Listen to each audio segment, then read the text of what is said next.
All right, and we are now live. Hi, I am Kira858, and today we're here for season 2, episode 4 of Rivenwood Academy. Here at the Cookout, of course, as always, we love to give support and shout outs to different individuals in the community, so you can perhaps take a look at their channels and support them on their endeavors. And of course, as always, we love to give a huge shout out for a good friend of ours. His name is Adrian B/Aries, who has his own TTRPG channel called The Bear Pen. The Bear Pen he has both a Twitch and a YouTube. And just recently, he passed 100 subscribers on YouTube. So big congratulations on that. For those who don't know, once you hit 100 subscribers on the YouTube, that allows you to get custom URLs. And he deserves all the success he's receiving and more. He'll be bringing back Blood in the Bayou relatively soon in November. And he also has a new TTRPG campaign coming out for Werewolf in the Bayou, which is also in the World of Darkness campaign. He has quite a few other content, I think, coming out as well. So if you can, definitely go ahead and take a look at the Bear Pen's channel on both his Twitch and YouTube, and follow and support them on their endeavors. Second, as always, we love to give a huge shout out for is Hunter's Entertainment. Hunter's Entertainment is a variety TTRPG channel that leans towards the horror and sci-fi aspect of TTRPGs. You'll see well-known names such as now Elisa Pearl. She's actually currently on their show. You'll see Cynthia Marie. You'll see Michelle Young. You'll see Melee Damage. Louise from Vampire the Masquerade, who played Nines. Rodriguez. You'll see many big names in that show. More so, Alex Redeye, which is one of the tech producers at Hunter's Entertainment, who's also part of the Bear Pen, and regularly sends us raids to give us love and support for this show. So we always appreciate it, and we always love to give shout outs for them. So if you can, take a look at Hunter's Entertainment. They're a credible channel. And they, like I say, take a look at their content. As last but certainly not least, we have to give the last shout out for Kids on Bikes. Kids on Bike last season finale is hitting this Thursday. And of course, it features well-known individuals such as Sharif Jackson, Hello There Shu, Omar Enigma, and quite a few other well-known names. It's on the Pixel Circus. It's been an absolutely fantastic show. Sharif Jackson has been killing it, and we're definitely hoping for 6 seasons and a movie. So if you want to, definitely check out their season finale. It comes on the Pixel Circus. That's twitch.tv/Pixel Circus at 8 o'clock a.m. Pacific Standard Time, 11 o'clock a.m. Eastern Standard Time. As well, we'll see Sharif Jackson coming in on one of our upcoming shows. So those are all of the shout outs that we have for today. Next, of course, we have some big announcements coming up. We kind of went over a few of them from last week, in case you missed them. We definitely have, of course, quite a few new TTRPG campaigns coming in for both our YouTube channel as well as Twitch. We have Mage the Ascension coming in, which features Sharif Jackson. Here as the DM, you'll see other recognizable names such as Super Dylan. You will also see Aki and a couple other individuals. I'll be playing the game. We're so looking forward to bring you this show. Like I said, Rhea is definitely killing it. It's in the land of Cleveland. As one of mages come by and decides to bring in magic and life to this location. I cannot wait for you all to see what we bring to the table there. Of course, we have another new campaign coming out called Gods of Color. Well, I personally will be DMing. And it features what if the entire cast are demigods and are on the road to godhood. So with that, like I said, we have, again, well-known individuals such as Cynthia Marie, Melee Damage, Ree here is part of the campaign, and you'll see some recognizable guests most likely coming in the near future as well. So again, super excited about it. We cannot wait for you to see this content. Some of it will be coming up exclusively for some of our Patreons, and then of course, other will be coming up on YouTube. And then, of course, we have a couple other shows coming out, such as our Spy Game campaign, which will be coming out in the near future, featuring Aaron as the DM. And we'll also have Mibsy, she's actually currently Wave 2 will be here for this game, but a couple other individuals. It utilizes the Spy Game campaign, which is, if you think of just like what's the right word I'm looking for? Fast and the Furious, G.I. Joe type atmosphere. That is exactly what the spy game campaign is about. And then lastly, of course, we have another new campaign coming out called the Reclamation, which is a D&D campaign that has, if you like Game of Thrones, before season 7, before season 7, you would definitely love this campaign. It features Zach here as a DM. Again, 2 of us here, and 3 of us actually, Reed, myself, and Aaron as players. You also see Adrian Bear, as well as some individuals from the Bear Pen, such as Ari, as well as Alex Red-Eye. That'll be coming out relatively soon, also coming out exclusively on our YouTube channel. And so we have so much content to bring to you. We're super excited for all of this, and we hope that you enjoy the stories that we're about to tell. So, with that said, that's all for the announcements that we have today. So we're going to go ahead and bring you our intro video for episode 4 of Rivenwood Academy.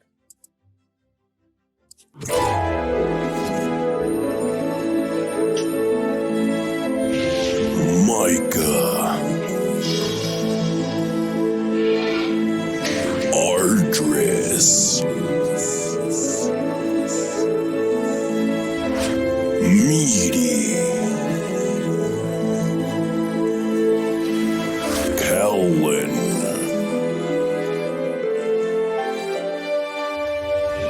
Otis. Behold the spellbinding abilities of Rivenwood Academy.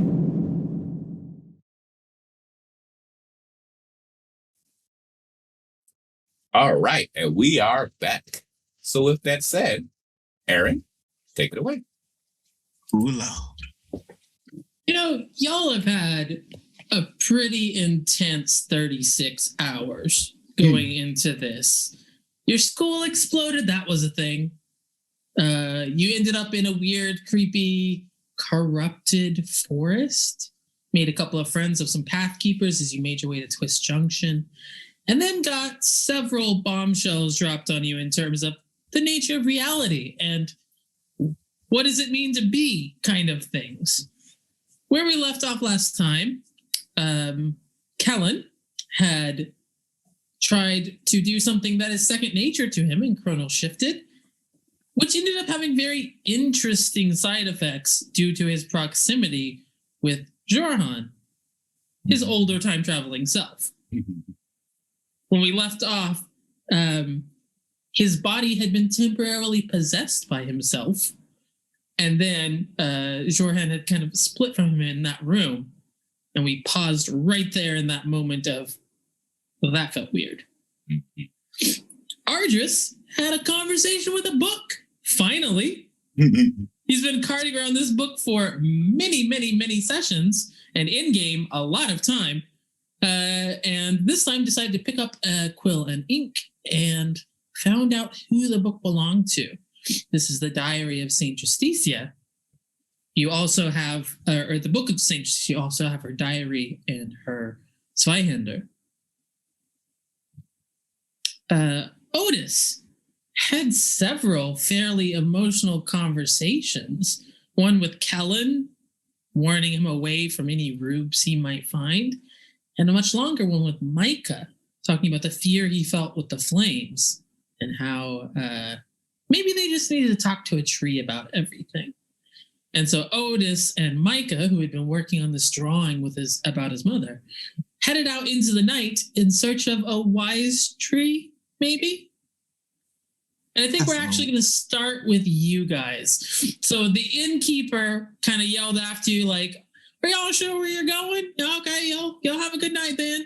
And you headed out into the growing darkness. I mean, it's still kind of twilight. No. I think I said it was later than that. I think I said it was about 10. It's pretty dark, but there's lots of like lanterns lit up because tomorrow is our big festival day. And it's still pretty bustling. Like this kind of town would normally be dead quiet at this time of night. But there are a lot of people out getting ready to party or having a couple of drinks. There's kids who definitely are up past their bedtime. Tell me what you're doing. Well, Otis was probably going to lean down and go, you see, kid, usually the trees that are the tallest and the biggest Those are the ones that's been around the longest. So they're going to be the ones that know the most stuff. And then Otis is going to kind of just crane his neck up and see if he can spot the tallest tree within the city. I don't think there are many trees left within the town, just because the way that it's grown as a trade hub, most of the available real estate is either pathways for carts and wagons or set up as storefronts. There's a few small saplings here, but not really any long-rooted trees. You have the grove where you went to yesterday, but the tallest trees are back at where you came out of the forest up the trade path. So if you're looking for the oldest or biggest trees, you would want to head that way. Well, from what I can see, kid, the oldest ones are in the more dangerous parts. But I guess you're going to do what you want, aren't you?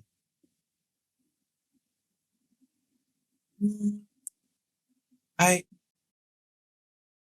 guess. Oh, do should what do I want? Well, kid, if I told you, it wouldn't be what you want, now would it?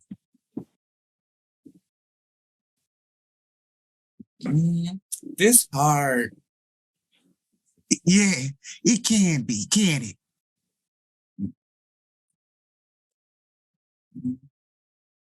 Took me some getting used to over the years, but I'm starting to get the hang of it. Maybe not danger area. Maybe. I'm following you, kid. Oh, me? Yeah, you do what you want. I'm backing you up. Wait, where was the medium-sized trees? It says was that at the Grove? Yeah, back where you went with Grantic earlier today. Grove. That's Grove? Work? It's what you want, kid. Lead the way. Okay. And then you start walking his way over to the Grove. And he feels really weird. He's like, I get to choose. But yeah, he's heading over to the Grove. And Otis is making a point to follow behind Micah. And he's actually got a grin on his face and a pep in his step. So it's not a long walk, as we discussed before, like maybe 10, 15 minutes max to get to the edge of that grove. You know that a lot of it is like a natural copse of woods. And then there is the planted section with like fruit trees and stuff that is not too far away from that. Well, pick your tree, kid. We got domesticated, we got wild, we got the ones with the fruit on it, we got the ones without the fruit. Those the ones you got to look out for. Without fruit? Yeah, kids, some trees don't bear fruit. It's crazy. That's the great tree about that.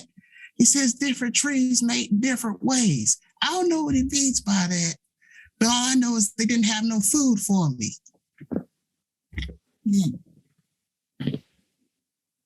Maybe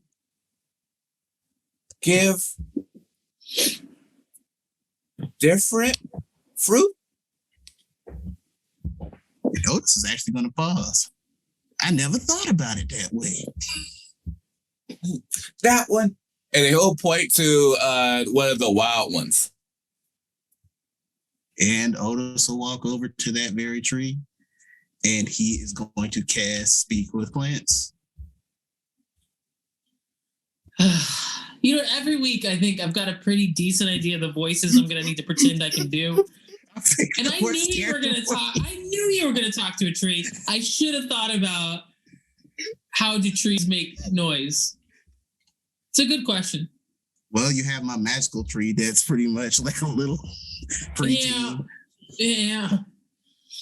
All right. So you can't speak with plants. That's the thing that happens. You feel the magic leave your body as you do so. You're confident it was successful. I'm casting it with my mark magic, by the way. So. With what? Oh, no, never mind. It's still a spell slot. It's only if I do Hunter's Mark or something. But we're good. We're good. Gotcha. So it goes like, hey, you awake? I never sleep. Good to know. Some trees do. Listen, my friend Micah here wants to ask you some questions. I wait. I wait. I wait, and the sun comes again. Oh, it's going to be one of those guys. And he just rolls his eyes and looks at Micah. And he'd be like, are you taking questions yet? What did it say? Something about eternity and always waiting on something. I don't care. No one has ever asked me questions before. Do I take them? I do. I take them. And then Otis will nod at the tree, and then he'll go like, hey, kid, what you want to ask him? Well, actually, he has a ring of message. He can point at Micah. So Micah can form these words a little bit better. Oh, yeah. Wait, no, ring of message is just whispering, right? Or is it telepathic? Telepathic. I think we rolled last time that if you have better speech ability in your brain, it works with message. Oh, so your lips move, but it's actually like a mental communication. Gotcha. Okay, that clarification. Okay, so he would send a message back saying, he would say, how do you determine what you want? Otis is going to relay that to the tree. Want? I do not want. I need sunlight, earth, water.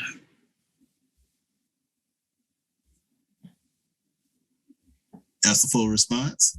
Yep. Okay. I mean, if you would like for me to riff on what he's going to talk about for like 30 minutes, I can. But I am trying to keep it moderately contained. I understand. It's just he's got those pauses, so I'm just making sure I don't interrupt you. Over. I'll start using like CB commands. And then Otis is going to turn to Micah and just say out loud, well, he says he doesn't want, he needs. Basic needs of a plant or whatever. Me and Drogon talked about those. But everybody wants something. It's hard. This is magic, right? Oh, and ring a message. Ring a message. Yeah, he said, well, it's really hard because if you don't normally want, how do you determine when you do want something? Because you normally don't want nothing. Otis is like, sheesh, kid. You're making me think about things I don't think that hard about too often. And then he's going to translate to the tree.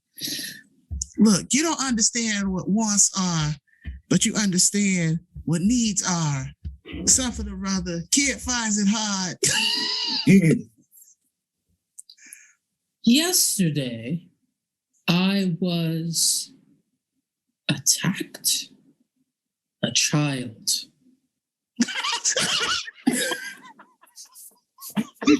It was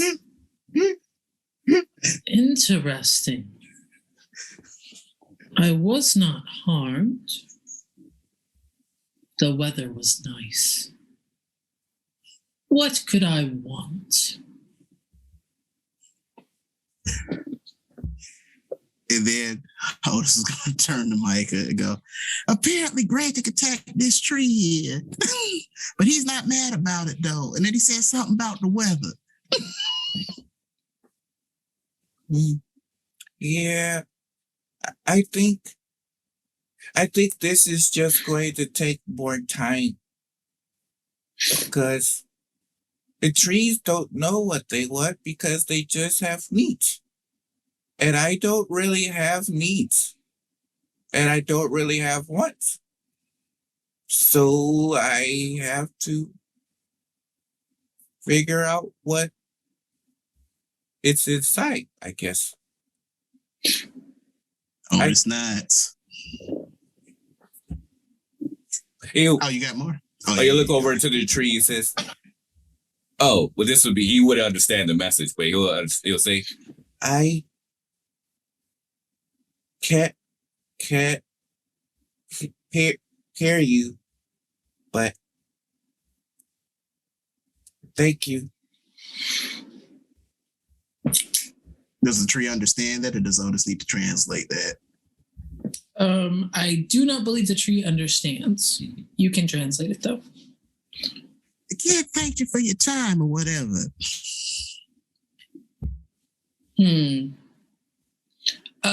The tree moves just a little bit. It's not like suddenly it grows ants and it grows arms and it's an ant that's coming towards you.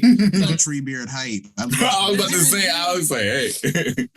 As a result of Speak with Plants, it can do some movement with like branches. And it kind of shudders a little bit. And as it does, a rainfall of leaves comes down, kind of peppering where you both are standing. I hope that means you're welcome. I have never been thanked before. Do I welcome? What kind of tree are you? You're not like my dad. Do you have a dad? Yeah, I got two of them, technically. But the one that raised me, he was a tree. But I guess he wasn't quite like you. He was a lot more quick on the uptake. I do not have a dad. I do not have a dad. But I am planted deep. I have everything. Except a dad. I guess you are correct for this. And then Otis will look at Mike and like, kid, you want to say anything else? Or are you good? He shakes his head, but he definitely picks up one of the leaves because he assumes that was like a "you're welcome" in tree language, and then he'll hold it up to him and a sign of respect, and then kind of like place it in like a compartment, slides it inside his pocket. He says, and then message because he's still a message. He says, "Okay, we can go back now." It's a shame, though. That's something Otis would do, but we ain't got 8 hours for it. So Otis will just nod and go like, all right, thank you, Mr. Tree or whatever. I don't know what your name is. Because my tree dad's name was, and Otis will actually make he'll audibly say it too. It's like a creaking noise of like trees and branches in the wind. Dope. Yeah, I'm going to say he repeats that sound back to you. And then he responds, I do not have a name. We are, and he gives you the name for the grove and tree. So it is kind of longer and more sustained with this kind of like weird barky undulation kind of thing.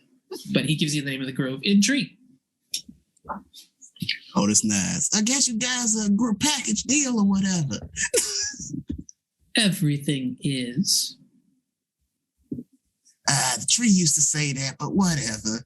I'm going to get back to the kid. Enjoy your night. Do I enjoy the night? That's the last thing you hear as you start to walk away. And Otis would just leave and just follow Micah. Mhm. Yeah. So from there, I think you said, thank you. Are you tired? Yeah, kid, I gotta admit, I'm tired. I hate like you. In that sense. He nods. He says, okay. Head back room. Sure, kid. I'm with you. And he'll walk back to the inn where they were. Otis follows suit. Mhm. You come back again, like you haven't been gone all that long, so not a lot has changed. There's still people out drinking and moving around, and some music playing from various places. A couple houses look like they're having like a little house party there, and you come back with no trouble. You see visible relief on the innkeeper's face as you walk in, as he's just like, "All right, I was hoping y'all would get good job. I appreciate y'all came back in one piece. That I don't have to tell anybody that I let two kids just wander off kind of middle of the night. I appreciate y'all. Do y'all want like a hot milk or something?" Well, I ain't gonna turn something like that down. The question is, are you gonna make me pay for it? Well, I mean, technically, you already bought the rooms, and you get a little bit with them, just because it doesn't make sense to stay somewhere and you can't eat. Like, that's not cool. But no, I give you hot milk. And set me up. Awesome. That'd be 2 hot milks then. Otis actually looks at Micah. Micah kind of like looks at the individual in front of him, and then kind of nervously like gets into his backpack, and then pulls out his sketch pad, and then writes, "I don't drink," and then holds it in front of his face. Kid, you could always try. I mean, I didn't think I need to clarify, but this is not an alcoholic. It's just milk. I put it on the stove. That's it. Like, just make it 2 milks then. And then All Otis right, turn around to Micah and go like, "I'll drink your milk, kid." It is very quick. He makes time to get this done first. He comes back with 2 milks that appear to have been sweetened with a little bit of honey. Ooh. And sets them down in front of you. He's like, "All right, y'all need anything else? Y'all just holler. I'll probably be a little bit busy though, so." But I holler all the time. Okay. He doesn't say anything, but he does wave bye to the gentleman in a polite manner. He just kind of waves back and then goes a full 1 foot away from where he was, and then starts doing the rest of his work. We're gonna leave you guys downstairs for just a little bit after you've had your little tree conversation. We're gonna go back up to Kellen.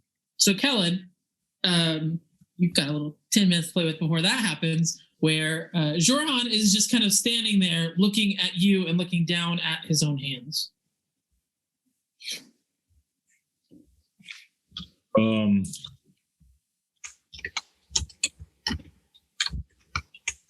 Did you do that? And he's going to look at Jorhan. Did I do? Well, I think technically speaking, the answer is going to be yes, no matter what. Right. That's true. I think maybe we shouldn't do that again. Maybe, I mean, if you could just tell me what you did. I was kind of mid-soup, and you look and you see there is, in fact, a soup spoon on the floor, weirdly enough.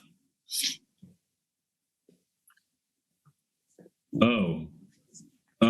Well, you see, I was playing time like a lute, as I often like to do, when all of a sudden you were here.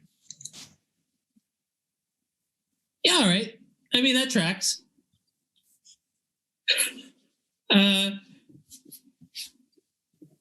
Repercussions, right? Oh man, it's gonna get weird. Do you know why it took me so long to find you? It took me I don't know, 8 hours to find you. It was a long time. Maybe longer than 8. Maybe it was like 12. I mean, what's time? Who cares? Is it You don't want it to be so because? long? Is it because? I don't know. Sorry, I'm really fighting the tension between thinking that I should never chronal shift again and really, really, really wanting to do that again, like right now. So my brain's kind of loaded at the moment. I have no idea. That's the answer. I have no idea. You know that I'm not going to dissuade us from doing cool magic stuff. Right. I just, no one else is here to do it. And sometimes I wonder if maybe someone should. That's true. Okay, hold on. I can be older us. Can you just channel Ardris? There we go. That'll solve it.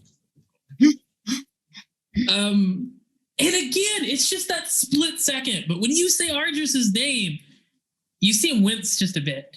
Interesting. Even while it's not in the present, physically present. That is an interesting note. Yeah, so he just winces a little bit. He's like, as we all know, it is important in the duties of our magic that we make wise choices and bring honor to our family and to our communities. Is any of this tracking? I'm trying my best. That's pretty good, actually. Thank you. Okay, we shouldn't do the thing, especially since we don't know how it would affect the world, let's say. And we'll just kind of like, as the risk narrows down into just us, we can make that decision again. For now, who knows the ramifications? So, just so that you and I are on the same page, don't do that again. Just so you and I are on the same page, not yet. Excellent. Also, so what were you playing with time magic for? Oh, the second lock, and he'll hold up the box showing that 2 of the locks are done now. Oh, nice. It's 2 out of 4. Pretty good. Yeah, it is pretty good. I couldn't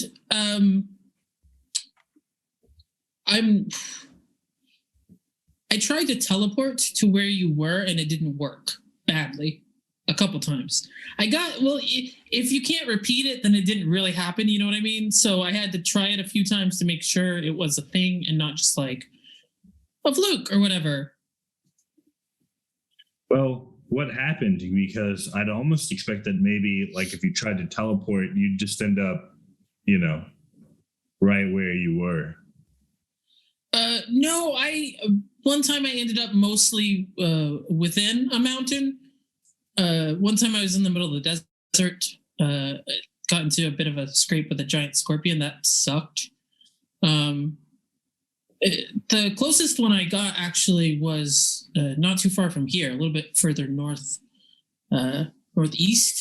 I had to just walk it from there, although I didn't know if you would be here because we are super hard to see right now. That probably has some advantages. Yeah, I don't know if it gets better or worse the closer we are, because, I mean, how could I guess?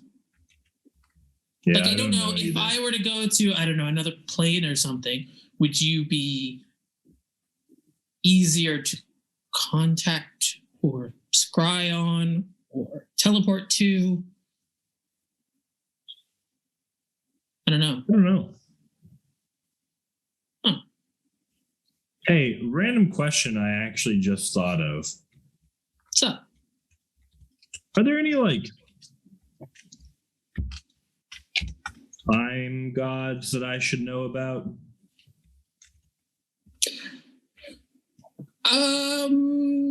If there are, do we want to know them? Because Well, no, but I'm sort of worried that they might know us, and that's just as bad. fair.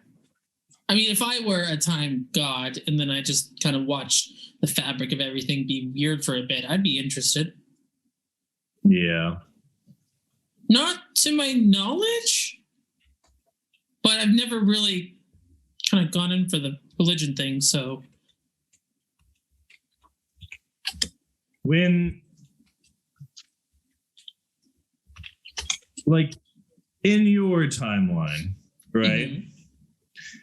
The school didn't blow up, right? Correct. But did any event happen to like a large grouping of students or teachers or people that maybe could be associated with the same sort of thing? Interesting. I get the sense that, you know, if they haven't already been bugging you about it, people are probably going to try to ask you who survives, you know? So, You know, it's an interesting thought. I can't, other than, I mean, we did, again, there's stuff that I need to tell you that I can't yet. Many of us worked together for the SEALs. That I can tell you. Many of us worked together for the SEALs. The party, of course, but other people also helped us. So there was an event, because if the answer was no, then you could just say no. Well, it's more that I don't know what counts, how to classify some stuff. Because if you mean like all at one time, the entire school exploded, no, that didn't happen. Or the student body did not undergo a similarly traumatic event, to my knowledge. But I mean, if we're going on this theory that like time is reweaving itself in order to kind of match things that I had experienced, maybe all of the individual traumas got wrapped up together and were sorted out in one big explosion. That's possible. I mean, it's only a theory because I also did not think about this before. I'll keep thinking about it. If I can draw any parallels, let's say. Also, who didn't make it out?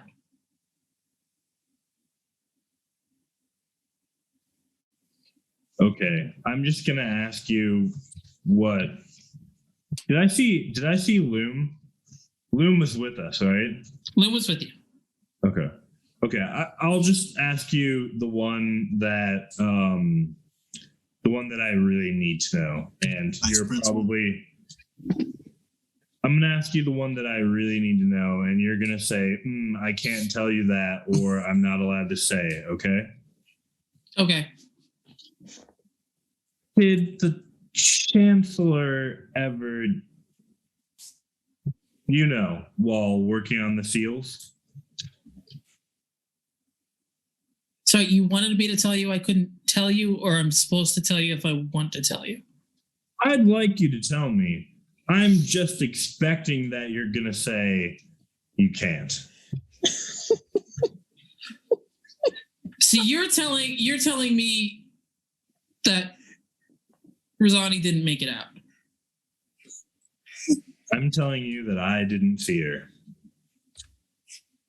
But to be honest, I have no idea what she's capable of, but she did seem kind of scary, which is why that's kind of why I want to know. It's interesting. He goes on a full face journey as you're talking. Like when you say I didn't see her come out, like he looks confused and a little upset. And then when you say, to be fair, I don't know what she's capable of, like his whole face relaxes. He's like, yeah, okay. He kind of gives a little shrug. He's like, in my timeline. Shh. You're right. It is tricky about what I say. In my timeline, applies to me, Kellen. Oh, crap! Kellen. This applies to the Kellen that is not in the cat. Oh, no, that doesn't work either. Hey, do we have any clear way to delineate which of us is like here right now? Well, I think that there's an event in recent memory that I can reference that says both. Yeah. I was trying to come up with a way to formulate an answer that would be only me and not you. And I'm having trouble doing that because I want to be really clear. I don't mean like the us I keep referring to. I mean just me because I don't know. Well, so many things can have changed. Just tell me the specific story about Chancellor Rosani Okay. in your timeline, and that has probably never happened here. So you couldn't possibly be referring to this timeline. Okay. In my timeline, at the seventh seal, there were many people who were helping. Rosani was there. She was helping me. Us. No, not us. The other us. My party. And at the eighth seal, it was just the party. There is no eighth seal. I thought there were 8. This is like Zach to Aaron question. Aaron to Zach, there were 7. When they finished the 7, they realized it wasn't enough, and they would need to make an 8th, but they didn't have enough time. So that's what forced them to come back, because they were like, "Oh, 7's not going to be enough." But we ran out of time because we thought that this was our kind of last hope. Did they ever figure out how the seals were constructed? You don't even need to tell me how it's done. Just, is this something you ever learned in your timeline? Oh.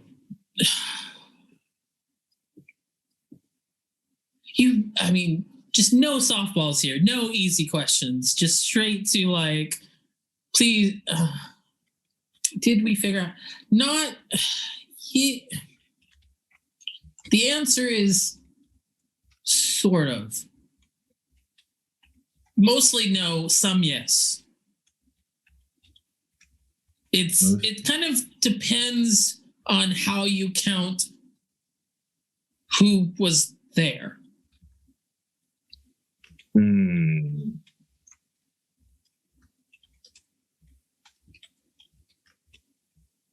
You have to understand, when they made the seals 500 years ago.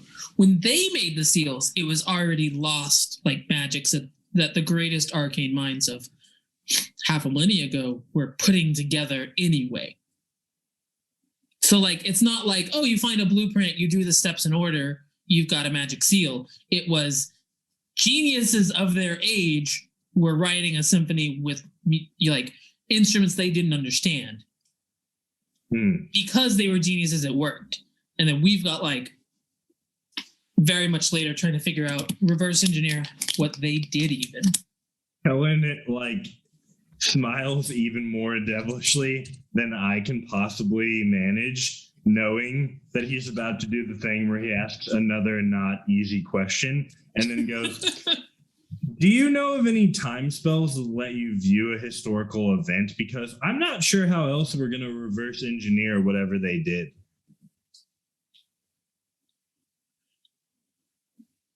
He stops. It is a hard question. And just looks at you for a bit in like this weird kind of blank. His eyes are really searching. Well, maybe it was just the wrong freaking Kellen who was there.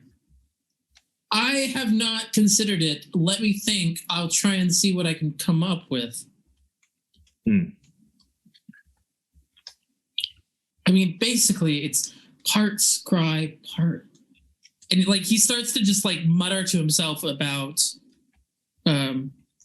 he is a Kellen who has passed the spellcrafting class well over.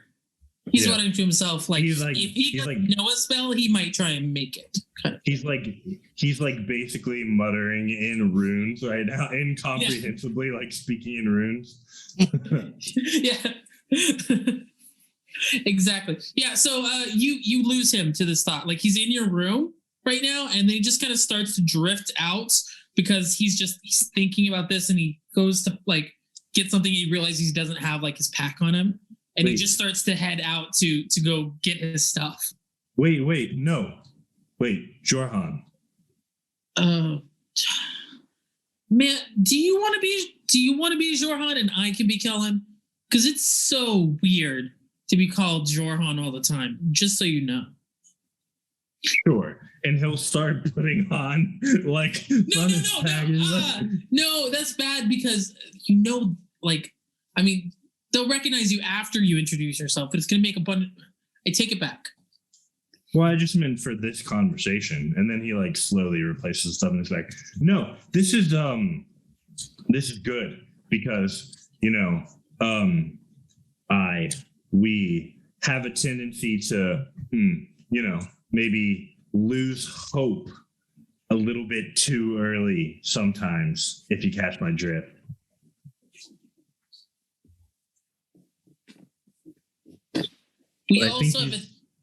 I think you said something that fixes it. What did I say? Maybe it was the wrong Kellen that was there. Maybe this timeline, even though it seems like everything is terrible, is actually approaching the one where things will be tough enough that and he like goes back and forth a bit, learn the things that need to be known in order to solve the problem in the end, right? I mean, it's kind of like this would be a great time to flash back to like a lecture about psychology in the communications class. You blink and you find yourself in the communications class. You're listening to Professor Alfred Loom talking about kind of how to manipulate people. Honestly, is what the real content of it is. For those people who are paying attention, it's about like, here's how you find psychological weak points in order to make people do what you want to do. But it's phrased like, here's the things we can all know about life and what it means to live. He's like, you remember when Professor Alfred Loom always like is secretly teaching us how to like take people's brains apart and turn them against themselves and make them dance like a puppet or whatever? I mean, yeah. Well, he kind of mentioned like a one-handed offhand comment like once upon a time about how sometimes trauma like builds people or whatever.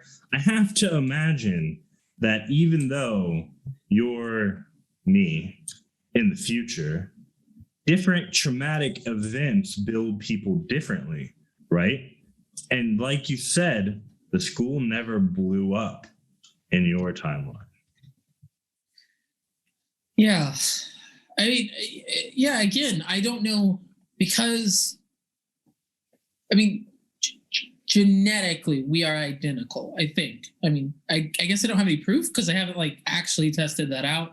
But I'm pretty sure with the magical interference, the natural world thinks we're the same person, except not. But like, yeah, I told you before about like how much of who I am is what I've been through, the experiences I've had. I don't know. And he looks a little wry. He looks a little wry for a little bit, and he's like, "Yeah, maybe you're right. Maybe it was just the wrong count." You said it, not me. And you see, now he's like stuck in between the like sparkle of hope in one eye and like what would happen if you were beating yourself up in the corner and dashing your own hopes in the other eye. It's like a very conflicted sort of state. Well, you said you needed process time, and this feels like not that, but you do whatever you're going to do. I'm going to go not sleep, and we'll reconvene in the morning. Right. He's like, sometimes I externally process by talking to myself. And I guess this isn't that. Yeah, anyway, I'll see you later. Huh. He gives you a little nod and heads out. And you hear a long ways away, because he has that opposite end room from you. He ends up, you hear the door shut behind him. Wait. He is already gone, my dude. He goes and knocks. As you're approaching the door, you can hear him talking to himself, much like you just talked about, with like this kind of externalization where he's recapping everything you've discussed, and then he gets stuck on like this whole magical theorem of like scrying into the past, or I'm not sure exactly what we'd call it. And you can hear like he's really into it. He doesn't hear the first time you knock, because he's just too far into it.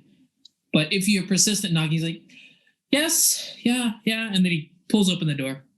We have a quick question, and then I promise I'm going to go away. Loom, did he make it at the Seventh Seal? You know, at the time where you did the thing? Did he what? Was Loom alive at the time you did the thing? At the Seventh Seal? And I know I'm kind of like talking sadly. Kellen would be whispering animatedly, just to be clear.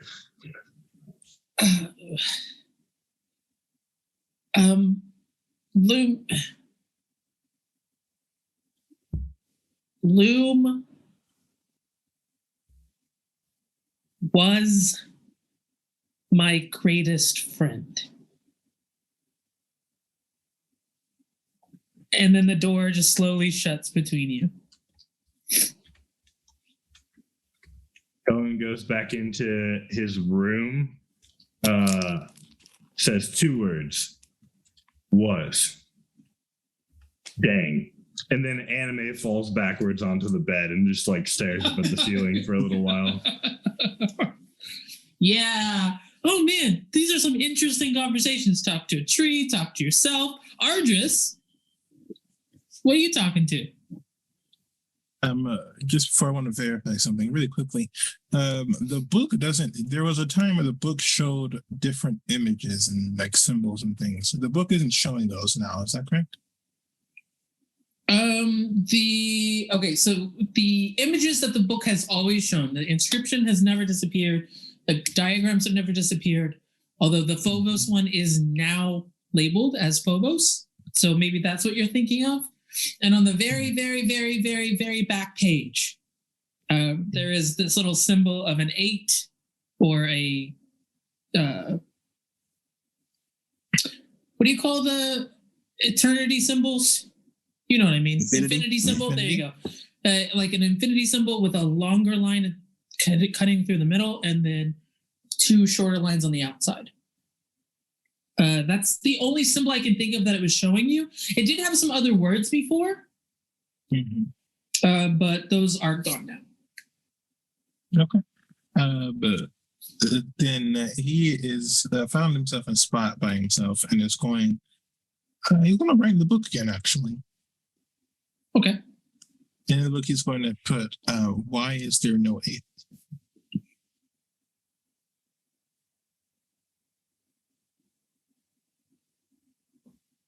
You wait. There's no response. He is going to take kind of a deep breath before, not quite trancing, but kind of giving himself that kind of relaxed, not quite blank, but receptive mindset. And then he'll try writing it again and see what happens.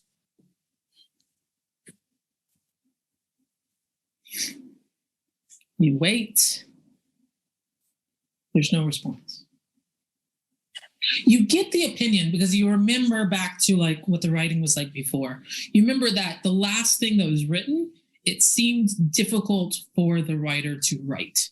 So you wonder if maybe like there's a limit to how much it can say in one day, or it requires some sort of like force of will that is not currently available. You think that it probably will write again. It seems like it cannot write right now. I need to return home as quickly as possible. He's going to go and see if he can find anyone awake at this time. He's not around other elves at the moment. Okay. You open your door.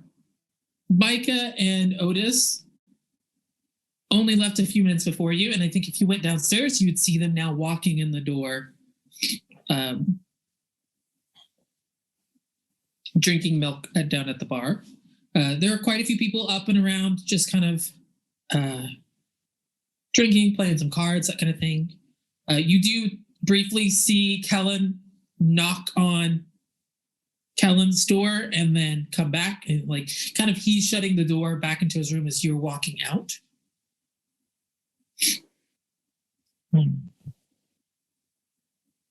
He's going to go talk to Shorthunt. Interesting. Okay. As you approach the room where Jorhan is, the furthest away from like your block of rooms, you hear a bunch of muttering behind the door. He's talking out loud. It's just the door is kind of muffling it. You can catch words here and there. It's like, well, but if we take divination, maybe we could do it with, and like he keeps talking about something. You don't know what it is. But Johan, why are you talking to yourself? It gets very quiet behind the door for a second, and then slowly the door opens in front of you. Jordan looks... You remember that day where Kellen didn't sleep for a while because he was working on stuff? This looks like what happened probably right before that. You do not look very good. Thanks, Audress. Appreciate it. Was there something you needed? Are you all right? Me? No, I'm great. Of course. You? You good? I am fine. Do you have a moment? Yeah. For you always. Come on. And he just opens the door and kind of leaves it open as he walks back in the room. He starts to gather up. He had like papers strewn all over the bed and like the table. Like there's a small little like table there. He starts to gather them up and then throws them on the second bed that's empty. Yep, sit where you'd like. What can I do for you? I have a few questions about myself, rather, or at least the version of me that you know. Be careful with what you ask, okay? I believe we are a bit past being particularly careful. I incredibly disagree. Just based on like the roughly the last 10 minutes, I disagree. What did you all do in the last 10 minutes? If I had the answer to that, well, could be a smarter man at least. Am I going to have to keep my eye on all of you now? Is that on the roll? Yeah. Yeah. You know it. Keep us on the straight and narrow. Right. Well, it's more about what I've come to bother you for. Did I ever mention speaking to anyone with the book? Did you? Sorry. He looks very excited and leans in and is like looking you dead in the eyes. Explain again, please. Have I ever mentioned using the book as a way to communicate with another person? I mean, I need this to not be hypothetical. Could you just tell me what you did? I used the book to speak with another person. Thank you.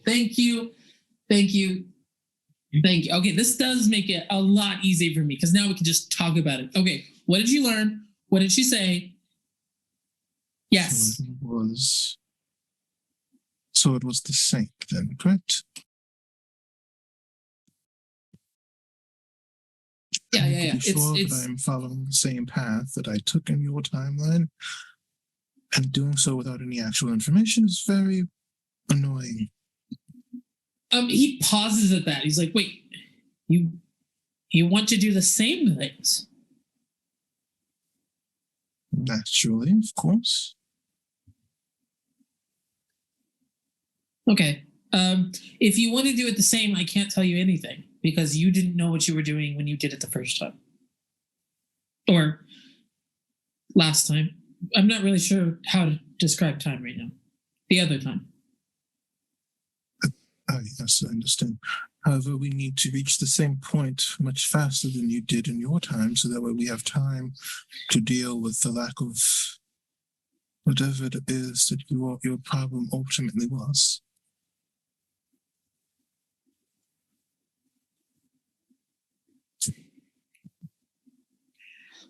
I made you a promise. And it has been the hardest promise to keep in my life. Mostly because I also don't know what I'm doing. None of this was done before. Hope it'll never be done again. You are the smartest man I know. If you have thought this through and you're asking me a question, I will do my best to answer it. Is the woman in the book the actual saint, or is it isn't some sort of trick? I don't find out later on that I was actually speaking to one of the denizens of the hells or anything like that. No, in my timeline, it was Justicia who possessed the book. That is certainly a relief. I believe that our next move should be to return to my homeland as quickly as possible. I imagine the mages there should have at least some record of this event. If we're lucky, they'll have other records of other attempts. Perhaps you're not the first person to return from the future to try and change things. That is a wild thought.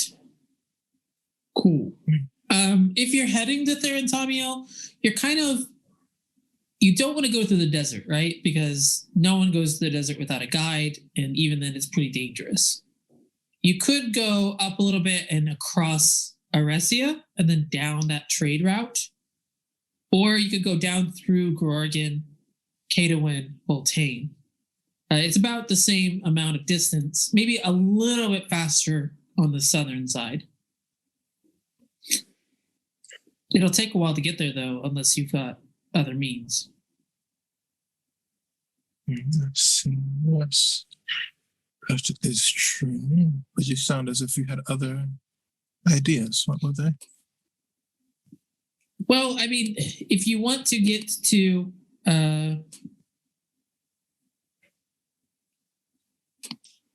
if you want to get to Therentamiel, those are probably your best bet.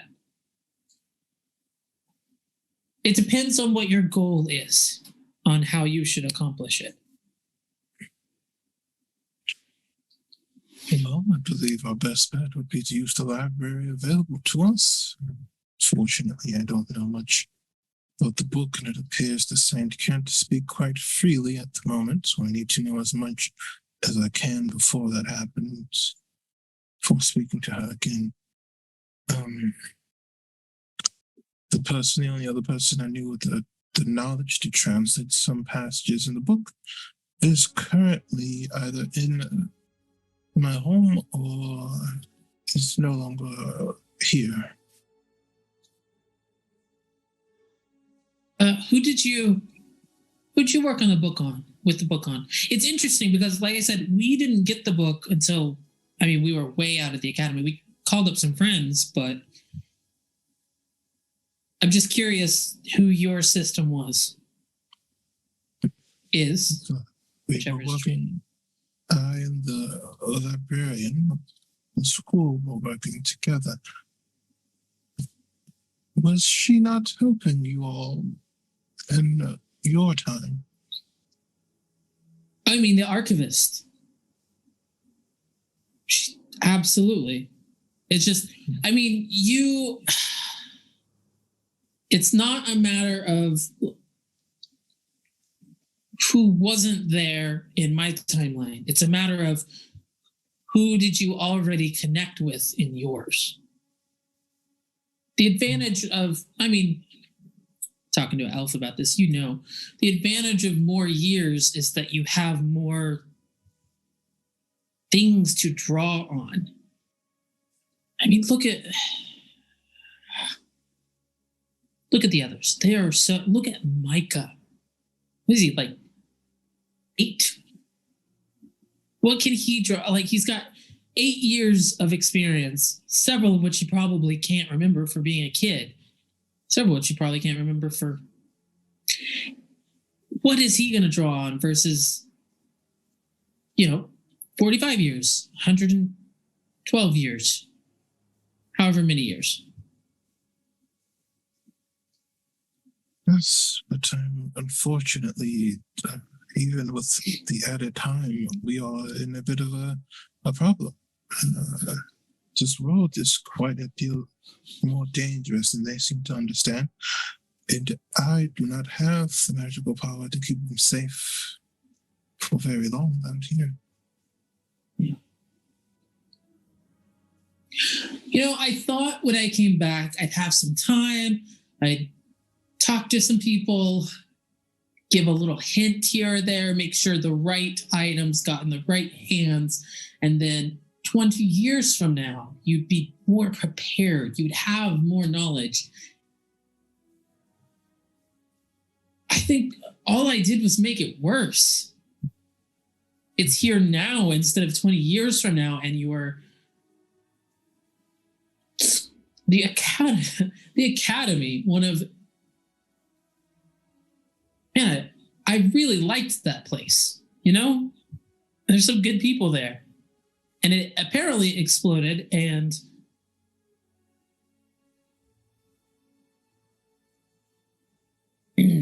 anyway, sorry. You have not made our situation worse. My father would say on the battlefield, if both sides have been thrown into chaos, it means both sides' plans have failed. At this point, it will be us versus whoever wishes to mess with these things, and whoever strikes first will win. It is as close to an even battlefield as we will ever get in our lives. So it was not a problem. It isn't the best situation, of course not, but it's better than nothing. Yeah. He looks a little bit embarrassed. And he kind of shakes it off, and you see a more conscientiously carefree Jorhan standing in front of you. It looks like he's physically relaxing, with intention, basically, in order to. Yeah. No, things will happen as they must, I guess. What will be, will be. Indeed. Now, I believe you should get some sort of rest and to calm your mind. And in the morning, we will have to make a decision on which path to tread. And, well, we must get ready. The future is coming.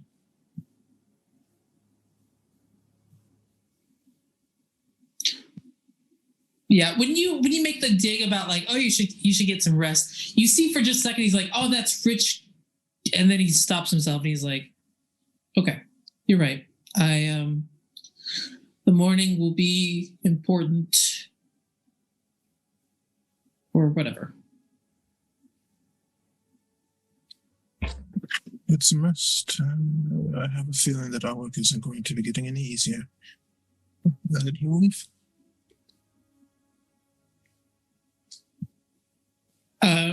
You feel him watch you until you go. Where are you going? I can go back to his room, actually. Okay, so he watches you until you safely get inside your room, and then you hear his door close as well. Any other business before we rest tonight from anybody? Otis is gonna go talk to Johan. It'll be relatively. Oh quick. my god! Poor Joran, he's like, leave me alone, and then every single one of the Vorpal Sword come knocking on his door. I love it. Never You should Micah. have known better. Micah's like, oh, he stays a distance. All right, so Micah, you don't finish your hot milk. Otis, you do. You both head upstairs. Micah, I assume you're heading back to the room you're sharing with Ardris? Mhm. This is not too far after Ardris came back in after his talk with Shorhan. So you're both in that room. Otis, you head over to the door that you know has Shorhan inside it. He's gonna cast minor illusion and tell him to open up through the minor illusion. What do you like? What do you Sort mean? of like throwing his how you- own voice to say, "It's Otis. Open up. Open the door." Very slowly, the door opens for a third time. And you see Jorhan is just kind of like staring at you for a bit. And he's like, you could have just knocked. But you know it's not me. Let me in.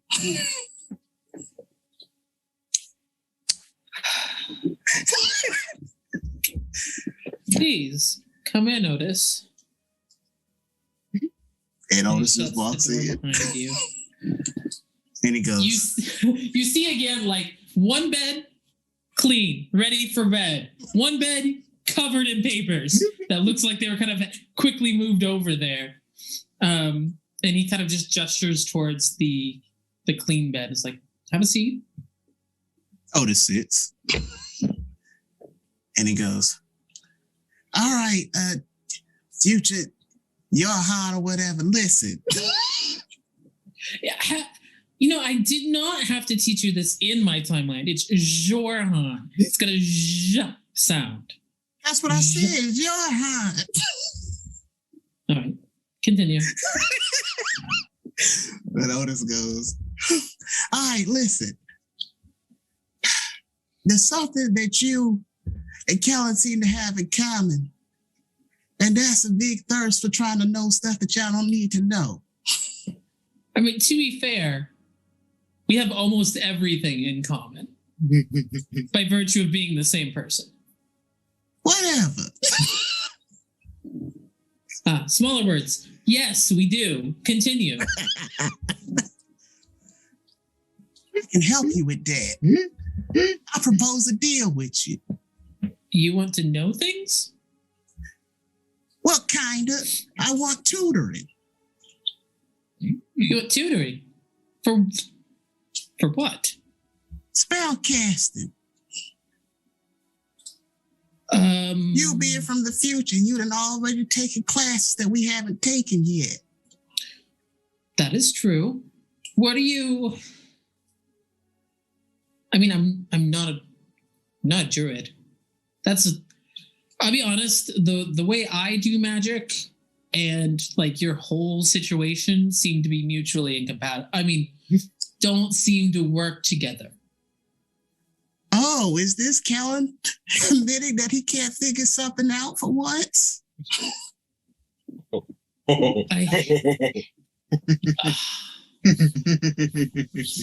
Okay, you called me Kellen. Keep talking. Well, you know, I always had my suspicions since you showed up in the forest. Yep, you're pretty good at spotting stuff. That's true. In exchange for my tutoring, because I know you can teach me something. Sorry, just to be clear, are you tutoring me or am I tutoring you? I just need a direction on this. You, and he points, and Yorha with the staff are tutoring me, and points back at himself, on magic stuff. Specifically? I don't know, something cool. In exchange, I can open your mind. I mean, I have a pretty open mind. I mean, you need naturally one in order to like do the scientific rigor necessary to create spells and enchant objects and bend reality to your will and travel back in time in order to save the earth. It kind of is a require beforehand in order for it to work. You got that look like you're about to think on something long and hard. And I'm here to shorten up the time for you. What exactly are you going to open my mind to? Otis points at his ring of enhanceability. I'm sure you know what this is. And I'm sure you know how it works. Sure. I could give you some more smarts or whatever. And you can try to figure out one of them things you're always thinking of in that room. In half the time it normally would take you. I don't know if it's important or not, and I don't care. It's funny because until this moment, he has taken nothing you said seriously. Then he sees the ring, he's like, yeah, of course, everyone knows you got the ring of ability, that's fine. And then, like, as you're laying it out, that, like, you could continually cast this to help him reduce the amount of time necessary to research what he's doing. He's like, wait. That's not a terrible idea? Yeah, I have good ones every now and then, don't I? I mean, except, yes, you do. That's what I thought. Okay, so just to clarify the terms of this agreement, you are going to every day cast enhance ability on me that I request in order that I can work on what I'm working on. And in exchange, I tutor you? Otis nods affirmative. Like, an important part of learning is knowing what you want to get out of it. What's your goal? Because, like, if you want me to tutor you into, like, how to change time or something, the answer is going to have to be no, because I just don't think that's possible. Well, you know all those other classes I didn't take, like speech and stuff like that. Teach me something like that. You know I can't talk too good. I learned from trees. You want me to tutor you in speech class? Why not? It's a deal. And he puts out his hand. Otis shakes, and as he shakes, he's going to cast enhance ability, giving him... oh, man, I was not expecting this to happen right this instant. I feel like, you know, I might need a sec. Could you we'll pick this up tomorrow morning, okay? You act like I can't do it again tomorrow. You can use it now and then sleep, and then wake up and do it again. I'm trying to help you. No, great idea. I'm just saying you might want to leave because I'm going to do stuff now. Otis just takes off and he shuts the door. Old Kellen had been planning to sleep. That plan no longer exists. So we'll catch up with that in the morning. Otis walks back to his room. He's like, whether he's old or he's young, he's a chump.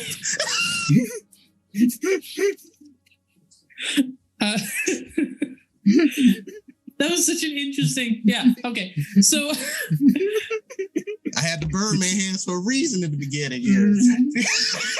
I love it. Yeah, so you all go to bed or don't, as the case may be. I have a question. Yeah, hit me. I'm wondering. Oh man, please don't ask me what I think you're gonna ask. Go ahead. What happens when Otis casts enhance ability? Yeah, I was really hoping you would not ask me that. Hey, Kellen. You anime style fall back on the bed. What are you doing? What are you thinking about? I'm thinking about how it's probably a dumb idea to push my luck and go for a third lock in the same day. But you know what? We still have all those enchanting materials, and someone had a ring of shield that they ended up designing, and that would be pretty useful for Otis since he can't, natively cast the shield. And then if we can figure out a formula for that helps people cast spells that they can't cast already, then we could probably try and copy his formula over and use Cure Wounds. And then maybe someone could have some kind of enchanted item that would allow them to heal, which would be great on people who can't already. And now he's like thinking in enchanting formulas as he goes to design a formula for a item of shield. Roll me an intelligence check with advantage. Metal dice or regular dice? Meadows One here. each. Metal dice it is. Oh, yeah.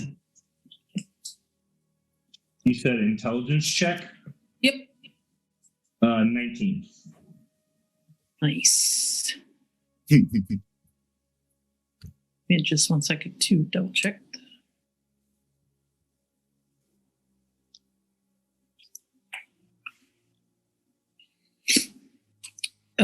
Yeah, so it's interesting. You don't know kind of where this comes from, but you're laying there, and as your mind starts to spin a bit, and you start thinking about all of the possibilities, it's like being struck with a flash of inspiration. You have a moment where, I have a question. If you had not had advantage, what was the low roll? The low roll? It was like 10 or something. Nothing good. Yeah. So like you have this moment where you're just kind of starting to put together like a rough plan. And then it just kind of hits you and you're like, although we're missing a lot of the materials, there's nothing stopping you from getting blueprints together. You could create a blueprint. You've never done it before, but you could. And I mean create a blueprint, not modify something you've already worked on, not you could do it. And this flash of inspiration hits you and you find yourself at the little writing desk with a whole bunch of paper strewn on the other bed and you're working on the stuff. Go ahead and mark down 1 success for me. We'll talk about this again at another time. 1 success on shield blueprint. Got it.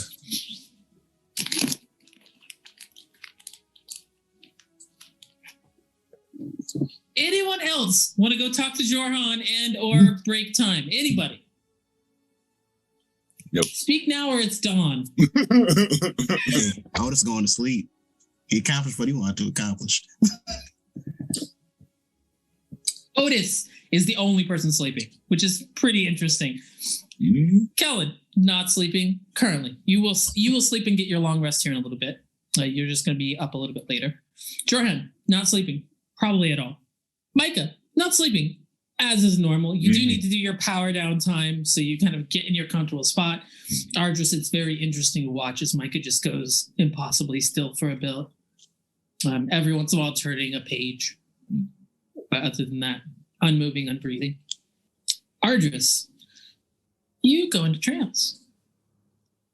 And you have a lovely trance, actually. It feels very resting and restorative. It feels like, when you're thinking about a lot of things and you wake up in the morning and you have an answer?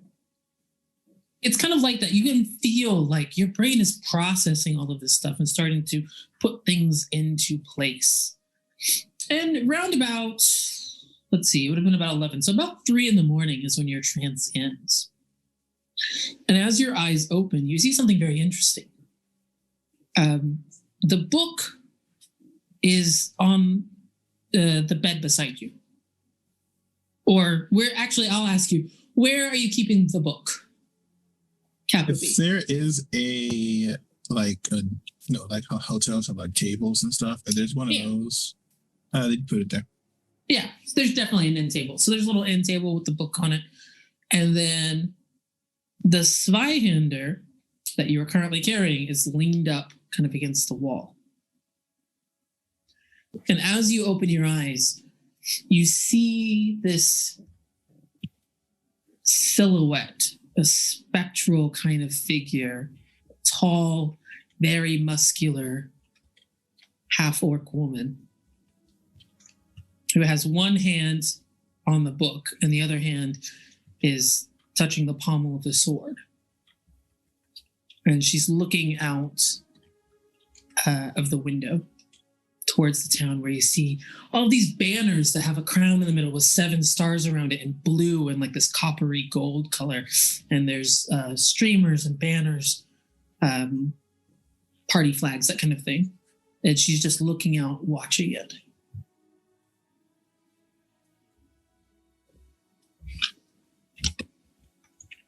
Hello.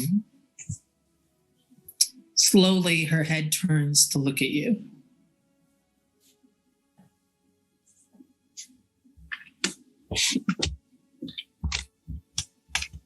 But why are you showing this to me? Or are these regrets of yours?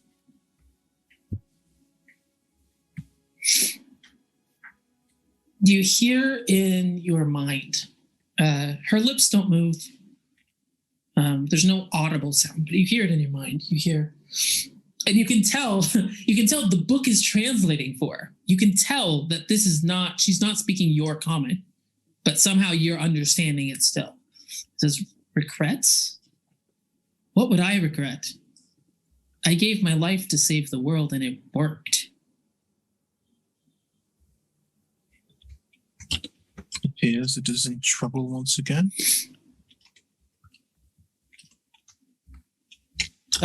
She gives a little smile and she's like, 500 years is a long time to keep it out of trouble.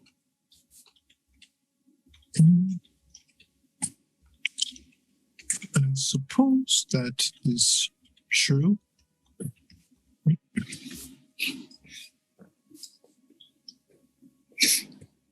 Have you considered there are elves that within their living memory were there during the strife?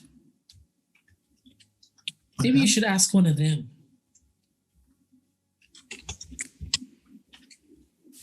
Hope so. I would imagine I could find some absent there in Tamiel. Or is there someone in particular you wish for me to speak to?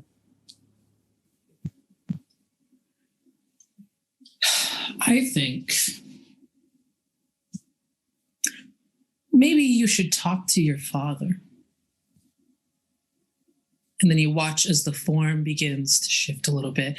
It kind of gets fuzzy and dissolved. And then the light slowly,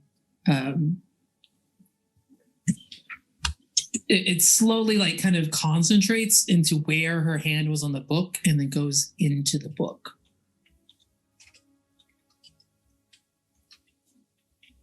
Art just immediately just starts collecting everything. Just all of his stuff in a bag, everybody else's stuff in a bag. Very much like parent on like trip out of state when they have to get in the car from like 3 o'clock. He's like, everybody up like Micah, it's time to wake up. It's time. Everyone wake up. Y'all leaving? Everyone?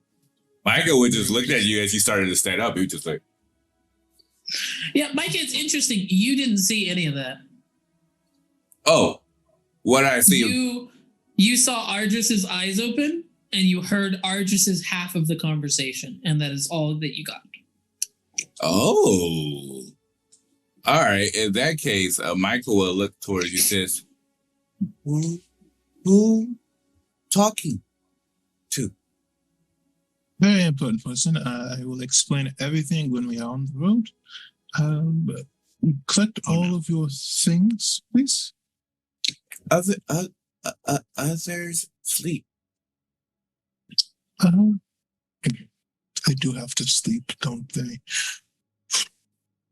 All right, I will go and prepare for our journey. Please don't do anything reckless. He either just goes right back to his book because he doesn't have anything else. He just has his backpack. So. Ardris and Micah, you can mark that you have finished your long rest. Okay. Both of you finished it. Everyone else, it's still the middle of the night. Some of you may be sleeping, some of you may not. But I think this is a pretty good time to take a little break. Woo!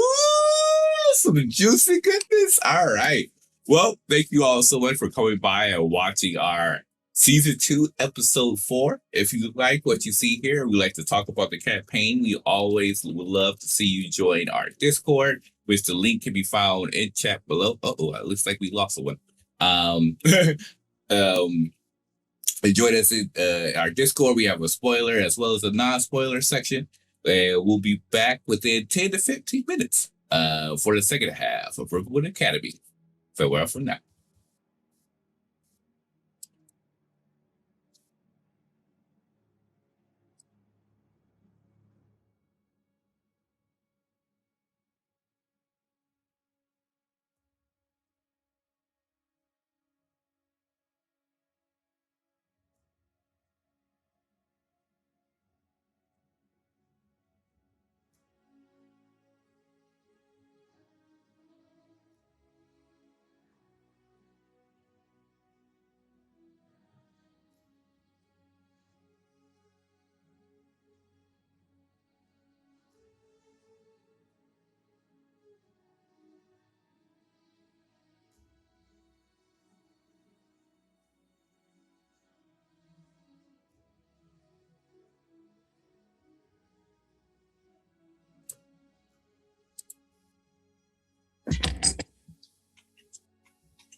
All right, and we are now back for the second half of Rivenwood Academy Season 2, Episode 4. And with that said, Aaron, take it away. So I think where we dropped off, the responsible adult was starting to gather up things to prepare for a journey. Otis, how you doing? You go to bed at a reasonable hour? I'm hoping I had a successful long rest. Not yet, you haven't.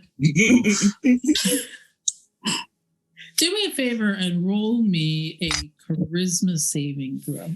Oh, you, Aaron. Okay.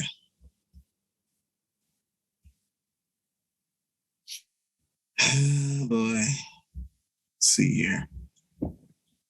All right, so that's die result minus. That's a what, natural 4? one.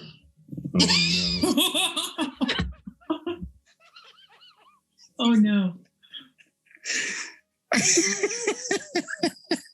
Oh no. Hey, what's the total for that? When it was a natural one, what's the total? The natural one, the total is 3. Plus 2. That's pretty good. Yeah, that's just proficiency. Oh, it should be plus 3 now. No, you're proficient in charisma saving throws? Oh no, that's an error. Now my bad. So that's -1. I don't know why I jumped and did that. Okay, we good. But yeah, negative Yeah, what? It's a 0 is what it is. All right. You go to bed. You're feeling pretty good as you head into bed because, you had a couple of emotional conversations, but it went pretty well. You got to talk to a tree. That's always really nice. You and Jorhan now have an understanding. You're feeling pretty good. And you kind of get down into a restful position and you drop off very quickly as the exhaustion of the last few days hits you. And as it does, you feel yourself pulled down into the dark. You know you're sleeping. You have to be sleeping. You've never seen this much dark in real life. It is completely lightless. It's almost a dark that muffles the sound around you. You strain your senses and you don't hear anything. You don't see anything. And you have this moment where you can't even tell where your body is.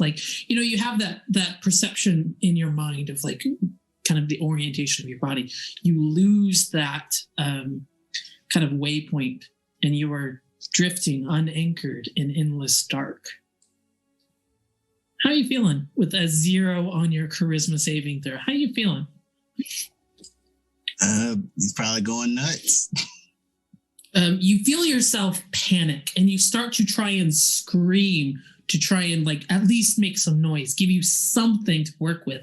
And as you open your mouth, you know that you're screaming, but you still can't hear it. There's nothing here, including you. It's nothing here. And then very, very far off in the distance, you see this tiny mote of flame.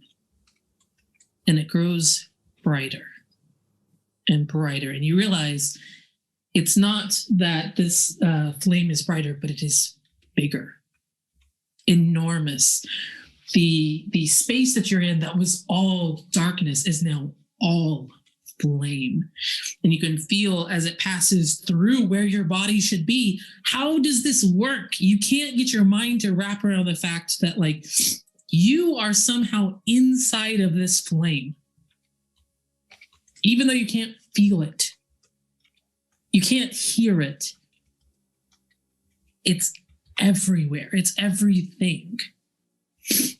And right as you start to wake up, you hear Nadine's voice in the back of your head. Oh no. And it says, "This is what it's like all of the time." And you wake up.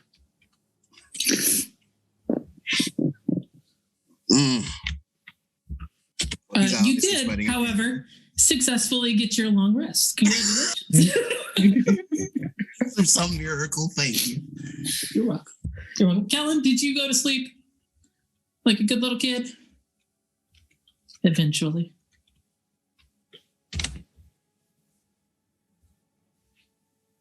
I would say that he did.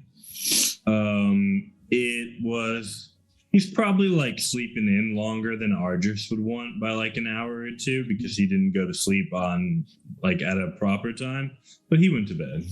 Yeah, so we'll say you probably hit bed around midnight, and so you wake up at 8 in the morning. You don't have any dreams.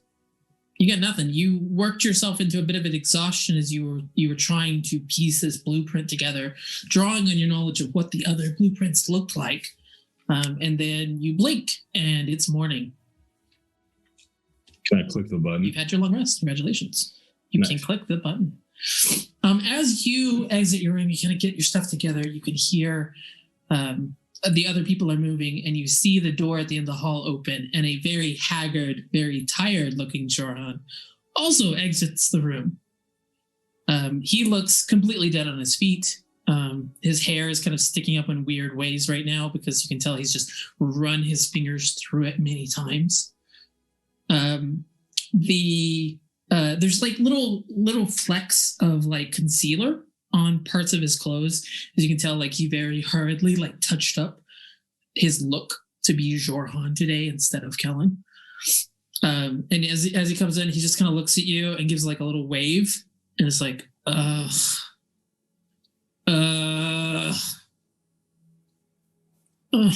okay. Morning. Morning. Oh, no. And he goes right past you down the stairs. And you can't see him unless you're traveling with him. I'll head downstairs. Okay. So as you go down, he just like immediately plops down at a table with his head in his hands and just kind of yells over at the bar. He's like, "Coffee and food, whatever." And just sitting there with his head in his hands.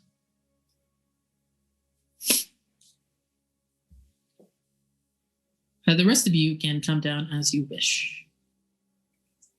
Otis is going to definitely be the last one down. Artist is trying to buy a map. Oh, interesting. Argus, you went out kind of with the dawn as the city is very, very lively. You can see there are all of these different festival games going. There's an archery competition. There is a piñata that's strung up that various people are trying to hit and break. There is a game of darts, a sack race, an egg toss. a spear chucking contest. There are lots of stuff going. There's dancing on the stage. And you can also see kind of hidden behind it, there are people who are dressing up in these various garbs in order to reenact the story of St. Justicia. Very busy, very lively morning, even at the early hour of dawn. Not to like mess everything up, but I want to go shopping too.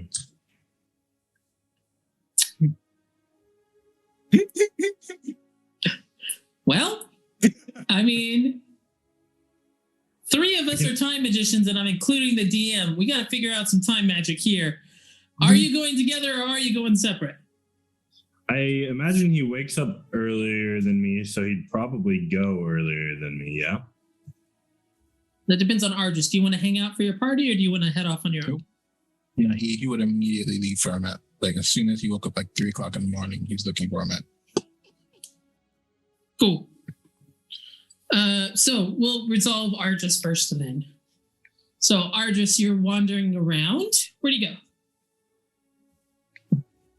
Is there like a traveler's station, like where places where like merchants would come in and then be like start selling their stuff, I guess, like a flea market area? Right now, like all of the main road is covered in these various stalls of people who appear to have traveled from many different places in order to like, there's one place that sells like their honey, like, and that's all they sell. And there's one place that's got like fresh Angora, and there's one place that's got cooking knives made from the finest dwarven mines, and like it's a bunch of like that right now. But there is also like, there's a couple tailors, there's a general store. You'll go to the general store. Cool. As you walk in, something interesting happens. So you walk in the door. No one else seems to be in here. Well, it's because everyone's out at the party. But as you clear the door, you suddenly hear... Sorry, let me get my voice ready. Welcome to Knickknack. Your business is important to us. Hello? Thank you. Do you have a map by chance? There is not really a response to that, but you take a few more steps. You don't see anyone in here. And then you hear, if you need assistance, please say assistance. Assistance. Thank you for asking for help. In order for us to help you, please choose one of the following options. If you would like to find a specific item, please say find and the item's name. If you would like to hear the items available in a category, please say browse and one of the following categories. Household items, cookware, dungeoneering. Find map. It keeps going, but Aaron has to stop. Musical instruments, farming implements, or other. If you would like to speak to a human representative, please say human representative. If you would like to hear these options again, please say repeat. Roll me an Arcana check real quick. That is entirely too real. It is too real. 10. It's my secret talent. I'm fairly good at imitating phone options. 21. You're like, where is the sound coming from? And as you look up, you realize the ceiling is tiled with a series of glyphs that seem to be reacting to certain triggers in order to have a sound being played. So when you first entered the door and crossed the threshold, it played that first sound. And then when you cross 2 more steps, you trigger the next glyph and it played the next sound. And then now it's responding to auditory clues and it will trigger different glyphs. So it looks like, they had to have several people in here to enchant all of these things to keep going. It looks fairly old. It doesn't look like it happened recently, but like pretty much the whole ceiling is like this, where these little glyphs that respond to certain information and certain things happen. I'm just looking for a map. All right, make a perception check.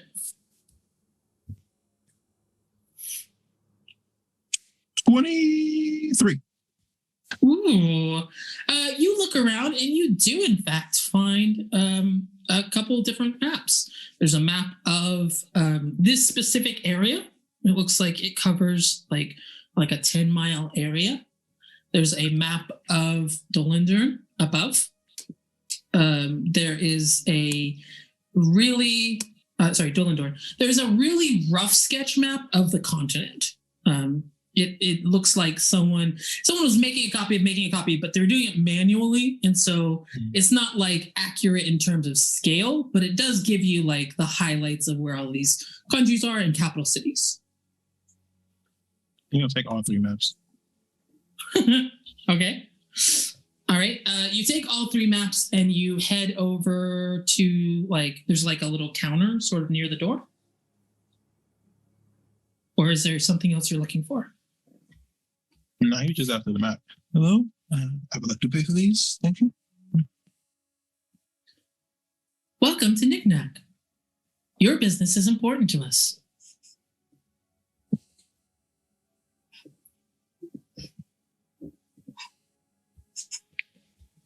Hello? Anyone here? You finally end up stepping onto the floor right in front of that counter, and you hear, "Please wait. The next available keeper will be here shortly." Some noises off in the far back. A curtain is suddenly pushed aside, and this really young boy looks like 13-ish. Is kind of stumbles out and is like, "Hello, hey, Hello. you're gonna buy something, yeah?" Yes, please show me these maps. Thank you. Oh, awesome. Let's see, map, and then three maps. 1 second, and then he takes the 3 maps and heads back to the curtain and is like, "Mom, how much are the maps?" And you hear a shouted back, it's really muffled, so it's difficult to hear. And he's like, "There's 3 of..." And he turns back to you. "1 second, I'm just gonna go show my mom." And then he goes into the back with the 3 maps that you have. As you are kind of waiting for him to come back, another person walks into this thing, and you hear that same "Hello, welcome to Knickknack." It kind of goes on and on, except for about midway through, this person goes, "Knickknack," and it stops. Apparently there's a keyword to make all of these stop so it doesn't trigger automatically. As you watch her enter, you can see it is a half orc. I don't think that you saw her. Let me think. When you guys came into the lady with the bag? Yep. I'm trying to think if Argus was there to see her. Oh, I don't think so. I don't think you were. I think that was just Miri. No, that was Otis. No, it was Otis and Jorhan and Kellen were downstairs. Otis is the one who noticed for sure. I'm gonna say you see a half-orc woman who walks in, and she just starts to kind of browse around the cookware area.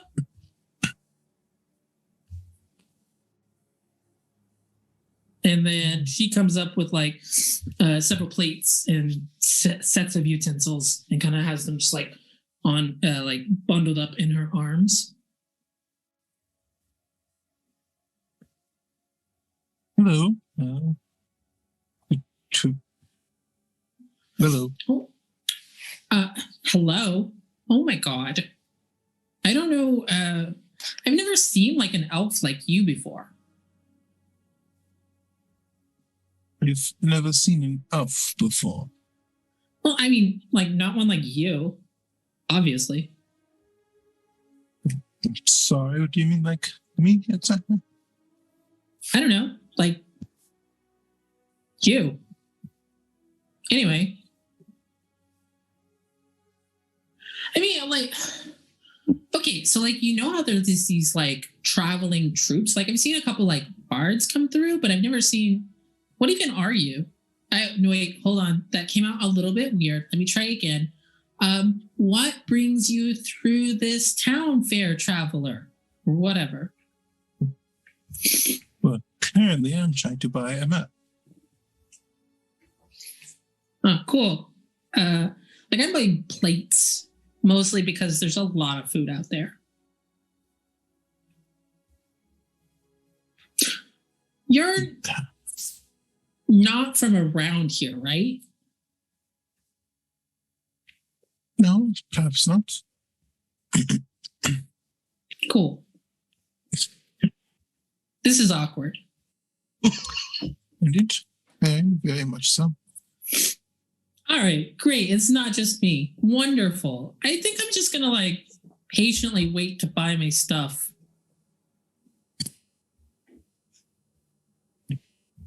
Cool. And then you can kind of hear her mutter under her breath. And she's like, "Why did you have to say you're not from around? What kind of stupid?" And then the boy comes running back. He's like, "All right, so big map is 5 gold. The Dolendorn map is 5 gold, and then the small one here for the local area is 1 gold. So that'll be 11 gold, sir." I will take the big map and the local map, please, for 8. But it would, if you want to pay me 8, you could, but it's just going to be 6. I have a feeling that as my father used to say, pay it forward, so you can have the code for it, and he will take the map. He doesn't know what to do with that, and then it's just kind of okay, happy feast day. And he puts all 3 maps in a little bag and hands it to you.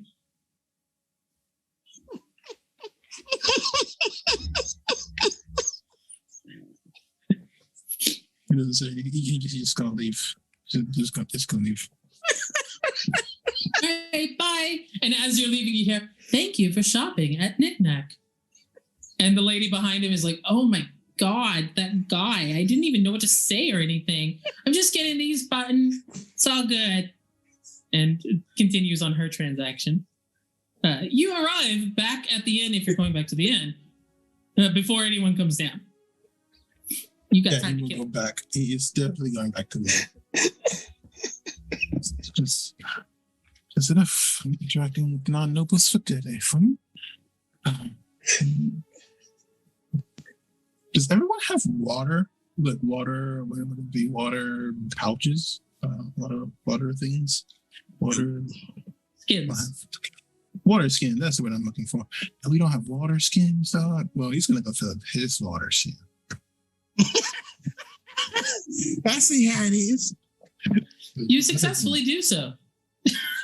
And in the interest of time, I'm going to white forward a little bit and say, as you finish doing that, you're going to see Kellen sitting downstairs. Micah, I assume you're coming down? I think he's. Oh, yeah, I think that he had to go do something. Otis, Wait. You're coming down as you wake up? I go shopping, remember? Yeah, this is just you're coming down for the first time. It is early morning for you yet. It's just Arjus got a super jump on the day, so he did his little minor shopping. We're still going to shop.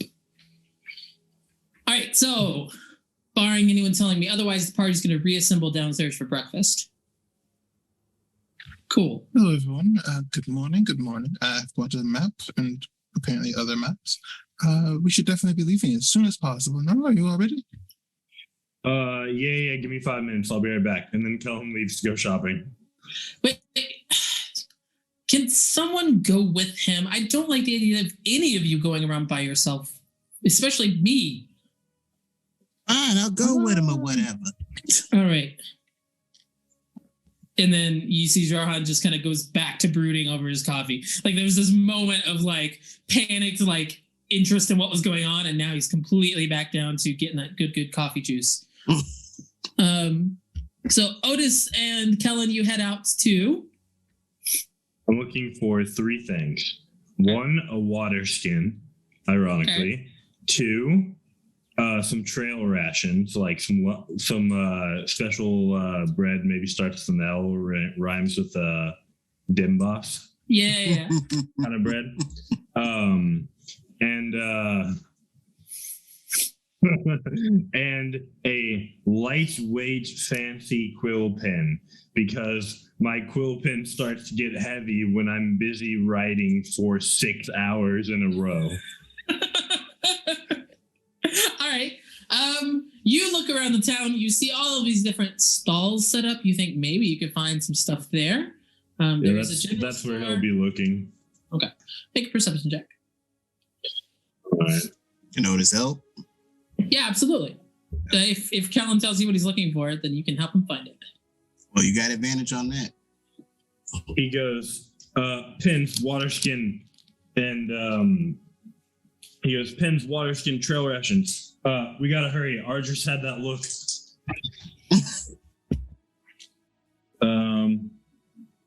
16. You're walking down and you hear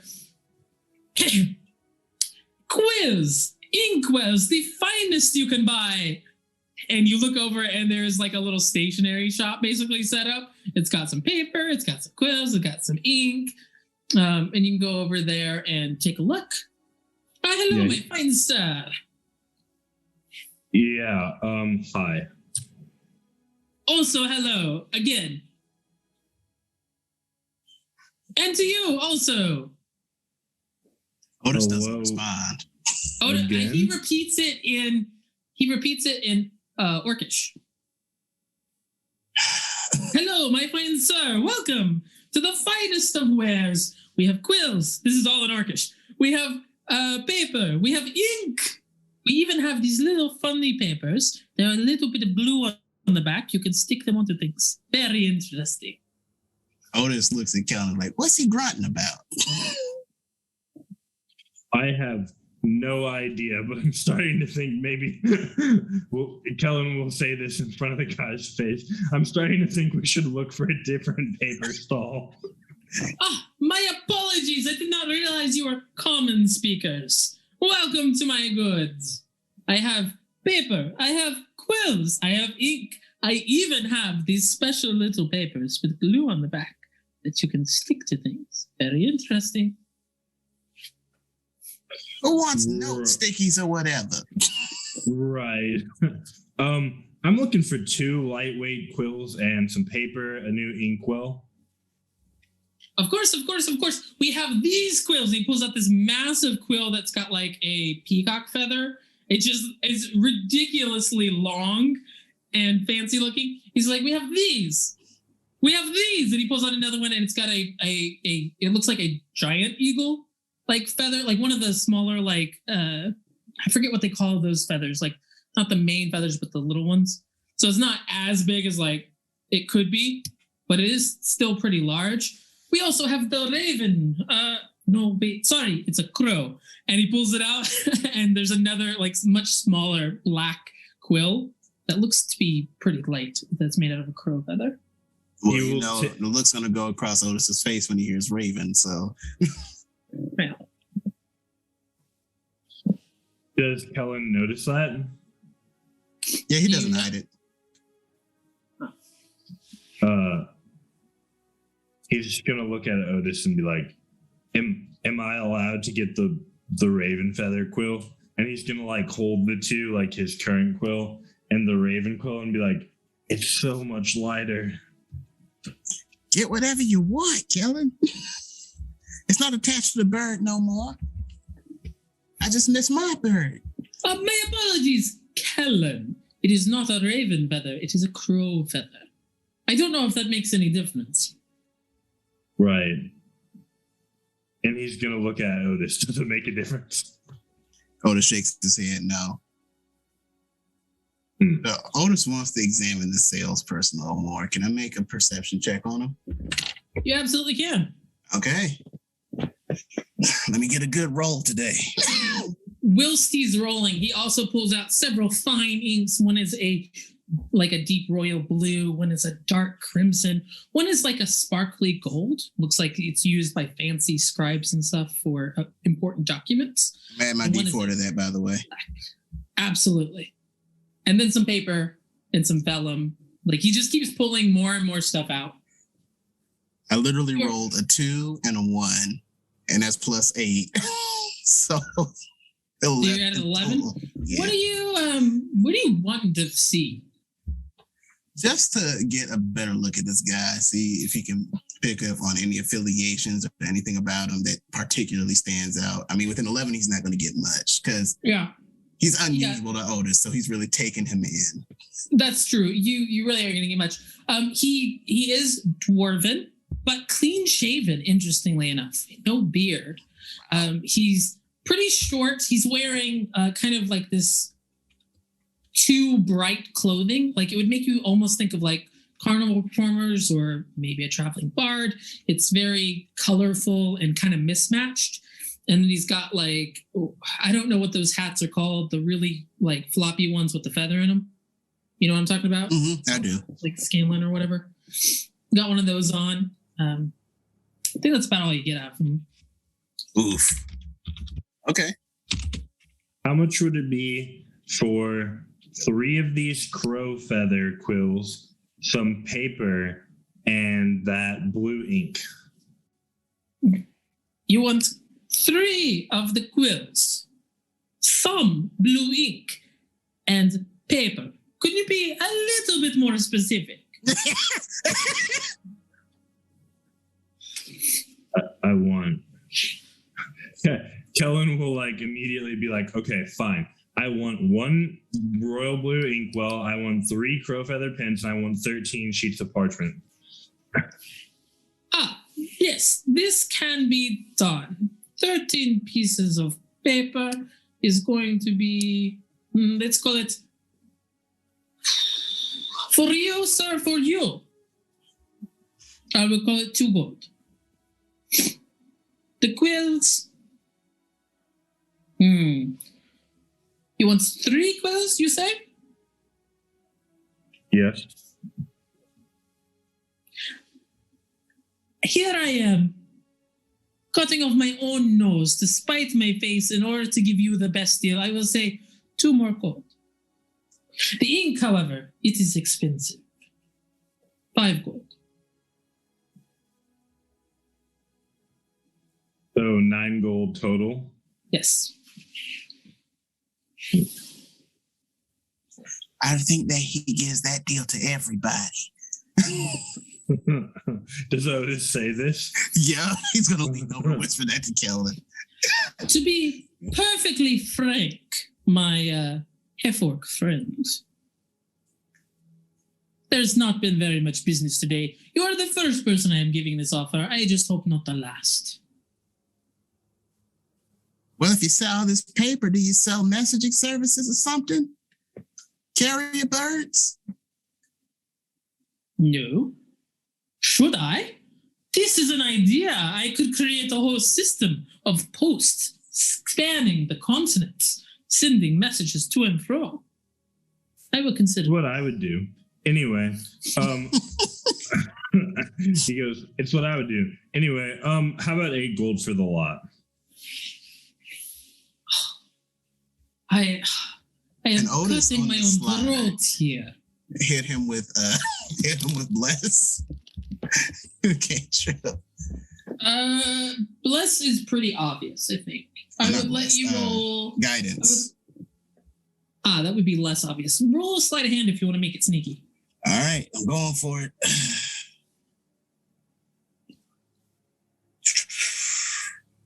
Don't do me like this.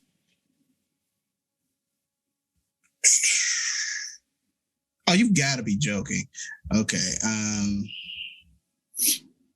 So I rolled a natural 7. And that's right at the bottom. So that's an 8 total. It literally bounced to 17 and then went to 7. Every person in a 15-foot radius knows that you just cast magic. They don't know what it was, to be fair, but they know you cast some magic specifically on Kellen. It looks like. as we've talked about kind of what guidance looks like physically. Kellen, you see that the storekeep in front of you looks very quizzical at that, but you can roll a persuasion check. Can I? Okay, I need a DM ruling here.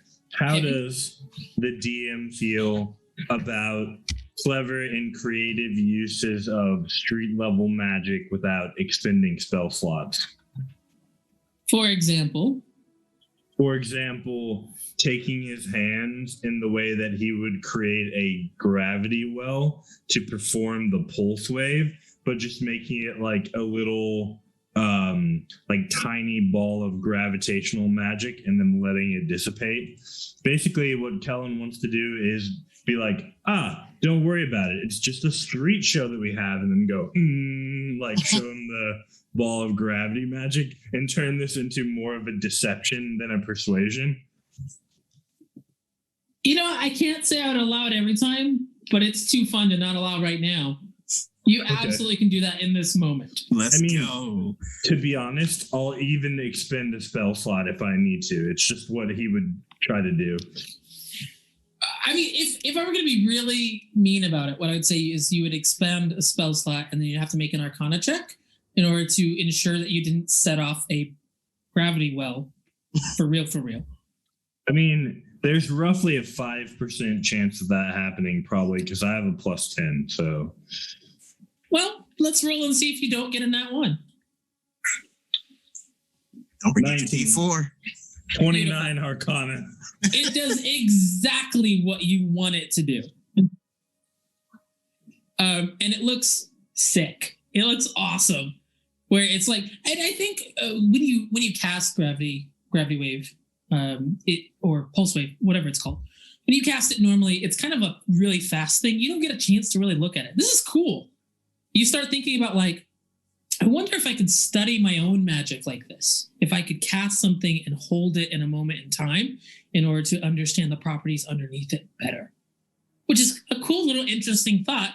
Go ahead and roll your deception check with, well, tell me what you're going to say, and I'll decide if that's enough to bump it to advantage. You will have guidance anyway. He's going to go, do not be concerned about our magic, and like show it up to the crowd. It is just a street show that we have going. We are traveling through town, but unfortunately, we must leave here before the festival. There are many places that we must go. Okay, roll deception definitely with advantage. Easy. 17. You get like a crowd around you that are interested. And when you say, but sadly, when you must go, you hear a bunch of, as people are like upset that this is not the prelude to like a larger act, like that's kicking off.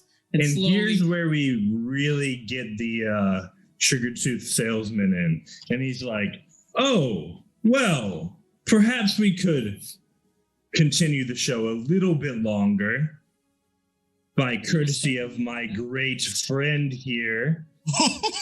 And then like say the name of his shop, which I don't think you necessarily gave me. And he's now trying to draw the attention to the shopkeeper he's trying to make a deal with. It was Orwin's Emporium of Scribes and Scholars. Yeah. Ooh, that's fancy. Thank you. He like looks completely on the spot for a moment, and then he just kind of leans in. He's like, yes, I, Orwin, have commissioned these fine street magicians in order to help you to understand the power of true scholarship.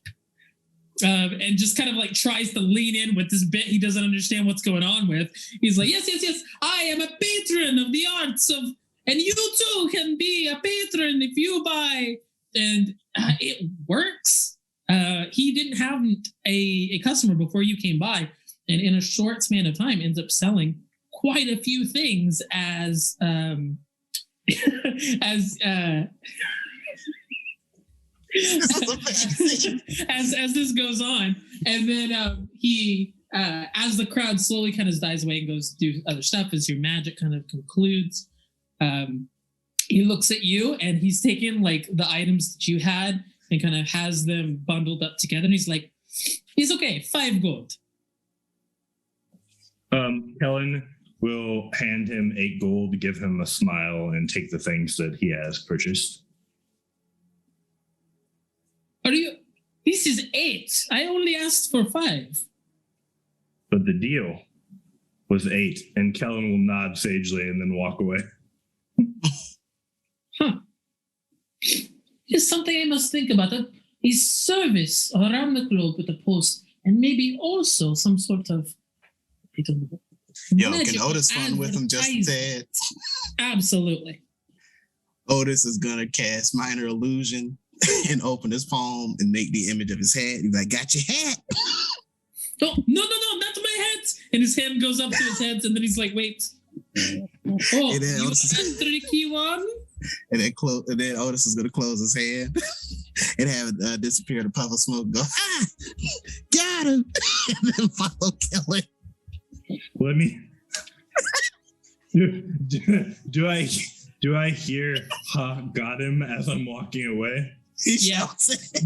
Without even having seen what it was, Kellen will just go, "Good one." Oh my blessed little D&D children.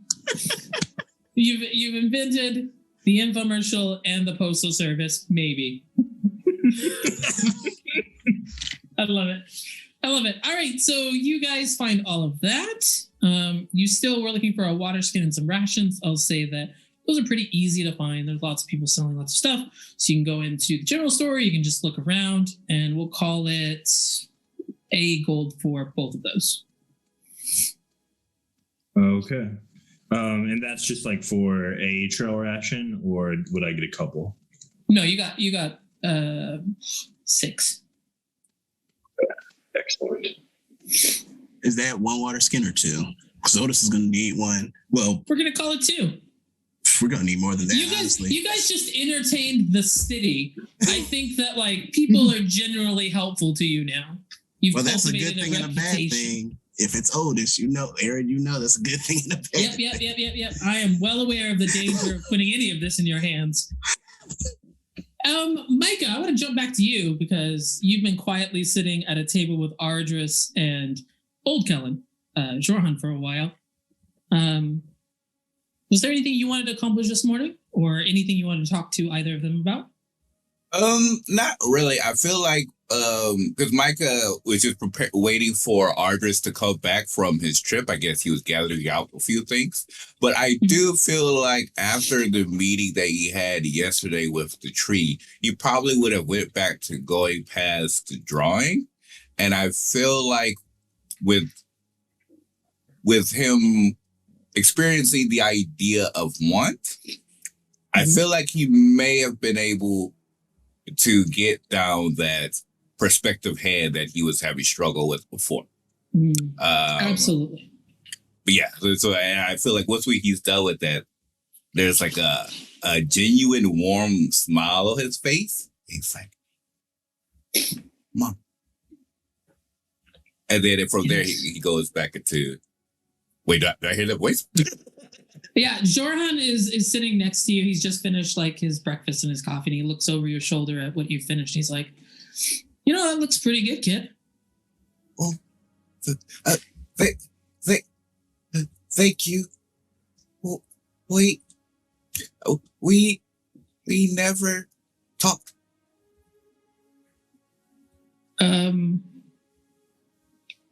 From a certain point of view, that is a true statement, I think. Did you want to talk? Question. Okay. When I get big, Mm-hmm. do I talk better?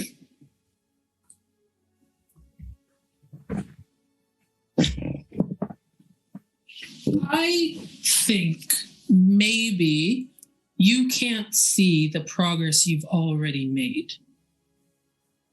at the beginning of the semester, you spoke much less than you do now.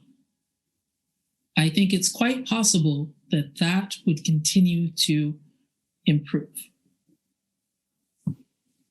But Micah, whether you speak well or not, it doesn't affect how good your ideas are or how good of a mage you are.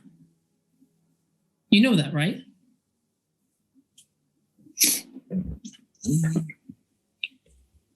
No, uh,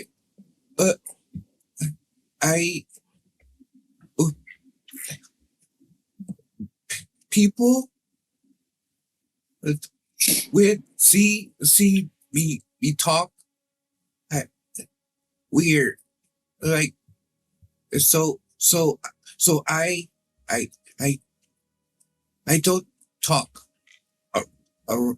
strangers around strangers. So I stick myself. The important people will listen until they understand. It is no bad thing to need more time. And he kind of grimaces at that last bit.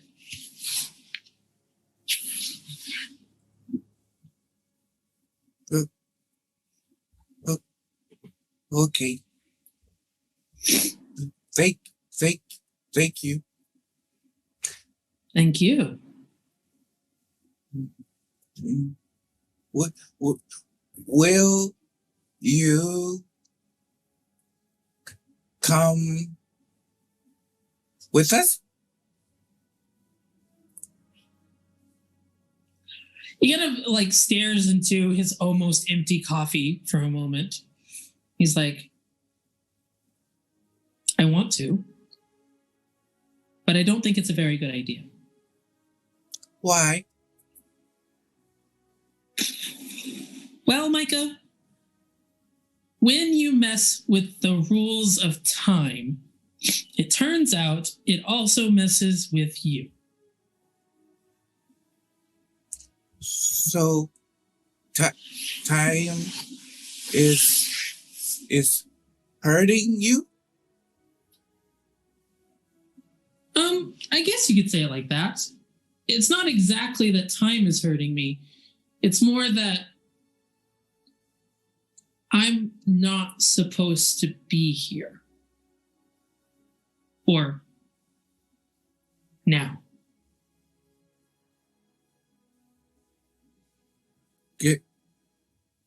What will you be okay? One second, I need to make a roll. He gives you a big, genuine smile and looks at you and he goes, yeah, I'm going to be okay. Okay. And you know that he is telling you the truth. Okay. If something hurts, let me know. Maybe I can find way to send you back. You're one of first friends, so you must stay safe. He swallows really thickly, and you can see like his eyes are just a little bit watery before he kind of looks away.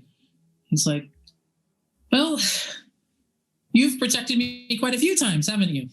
You remember those wolves? Oh, well, he kind of looks down. He says, I remember, but I thought they were nice. I was wrong.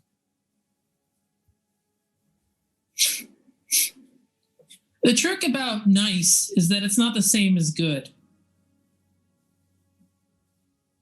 He completely turns his hands towards that way. You just see, like, with a few moments, like, just complete expression of confusion and, like, Scooby-Doo moment. Like, his face is almost always stoic, but that one was just like, what? He just looks up at you.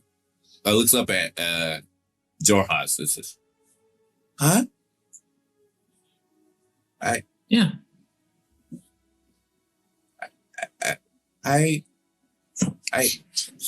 Sorry. I don't understand. Let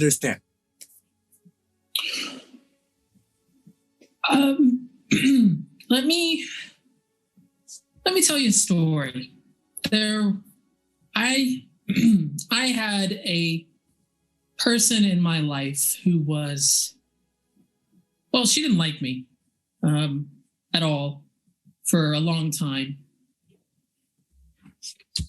And she was really, really like strong. And I thought for a really long time that she just took advantage of that power and wanted to I thought she was really mean, and that made her a bad person. But then when things got bad in my timeline, I realized there are many different ways to be good. And sometimes it's doing the hard stuff that no one else can or will. Sometimes it's being a little bit mean so that other people are safe or that they learn what they need to learn.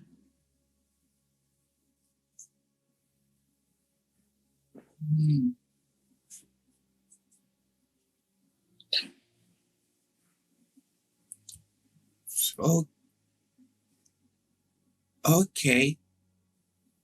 you can tell, like, it's like a computer. Like, his brain is trying to process that information. And he's just like, you see him nod a few times, but there's clearly still a lot in that one story that he seems to be trying to digest. But that's also because it's stemming about emotions and such. And he, all of that is just a foreign subject to him. So, for sure. I think it's about this time that Otis and Callan return. So you've got everybody in one spot. Miri is there. She's just being quiet. Shai is not down at breakfast yet. It's time for us to go. We need to be getting out of here as soon as possible. Has everyone done all the shopping? Let me get breakfast. Come on, Audrey. I didn't eat yet. Miri's like, wait, we are going shopping? Yeah, that's weird. Well, we just went. I don't know what you was gonna do, Rabbit. Oh, okay. Eat as much as you like.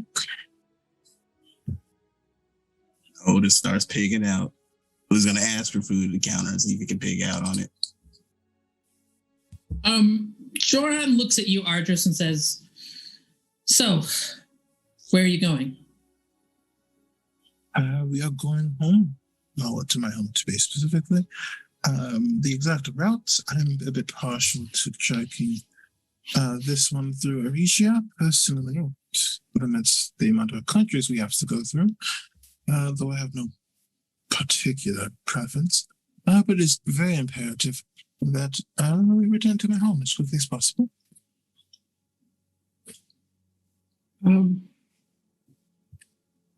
Okay. Hey, home is your home hall of mages? Well, my home is in the same place as the Hall of Mages, yes. Oh.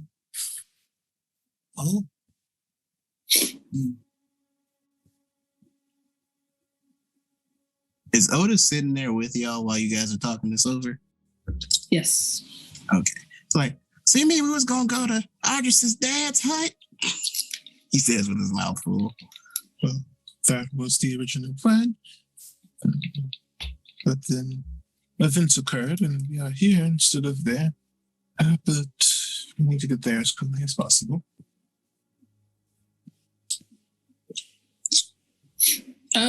Things that you would know, all of you would know about various map areas that you don't currently, as players.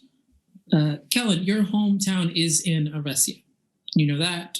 It's probably a little far north than where you're go, but it is that direction. You know that there's quite a bit of like kind of almost wildlands that you'd have to go that way before you get to that main north-south trade road. If you go down south, there's better kind of infrastructure if you want to keep to more populated areas. If you prefer to avoid population, you want to go north. You could possibly cut some time off cutting through Gorgon, Catoen, and Voltaine. Just based on like you can skirt right around the desert a little bit easier. But Ardris, your hometown is at the crossroads of where that north-south trade route that goes through Arisia and Theratamiel are, and the southern road that cuts the entirety of the continent. The capital city is a little bit further, and that's where the Hall of Mages is. So, are you all ready? Have any questions? Any other opinions? I'm ready to go to the Hall of Mages. I just have a gift that I need to give before I go. Jorhan? Yes. Hey. He takes out one of the crow quills and gives it to Jorhan. You'll thank me for this someday. It's way easier on the hand. You will thank yourself, I guess. Give him I hope you thumbs up. don't. This is excellent. Thank you.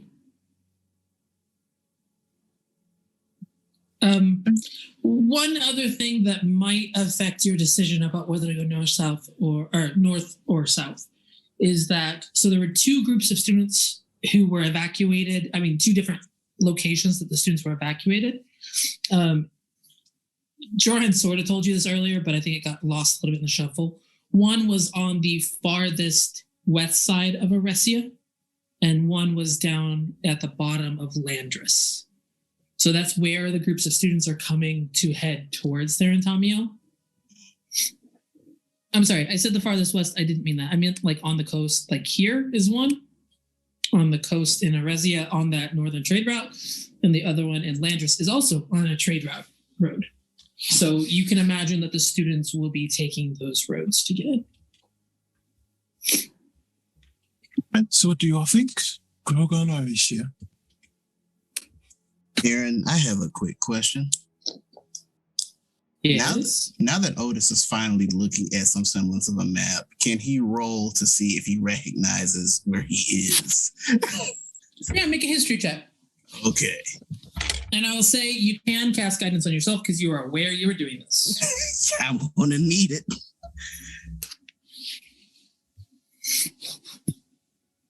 Okay. What's my bonus? I think it's like +1 or something. Oh, it's +2. Okay, so that's 19. 19. And you're looking for what? Just to see if he recognizes what continent, what area he's in. Okay, currently. So you're looking at the Roll20 map? No, I'm not. But like I understand the map. But you know, like how Otis failed initially. There's a triangle now, so you'll be able to see here in a little bit.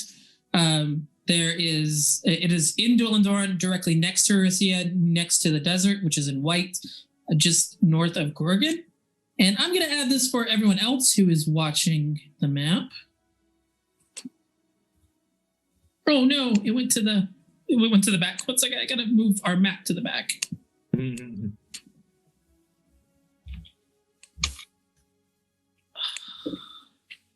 Try and do one thing. There we go. almost directly north of where you currently are. Very close by is your hometown. Mm-hmm. Otis is going to stick his grubby little finger on it. As long as we avoid there, I'm good.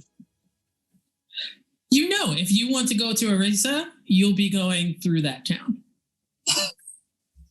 He understands that, but he said what he said. I mean, you could do some wildlife kind of trekking if you wanted to try and skirt through some of this area here to avoid it, but it's not going to be easy. All right. Well, anyone else have other opinions? Nope. Ready to go, Ardris. Ready. And what about the usual one?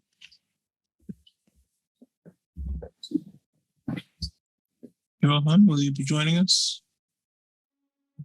I cannot. He said no. Sorry. Said, You got a deal. time danger. Time danger. Succinctly put, Micah.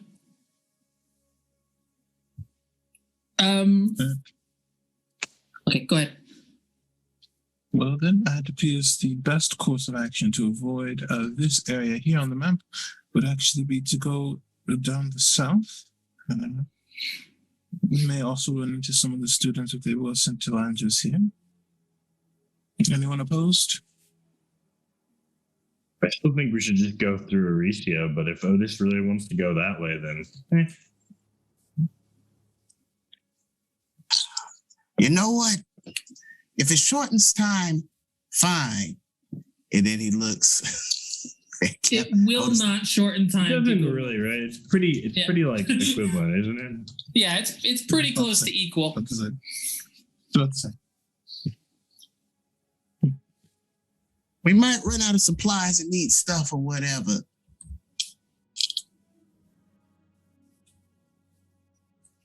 I mean, he has a point. And Kellen, you know yourself. Joran looks really conflicted. He's trying to stay particularly quiet for this.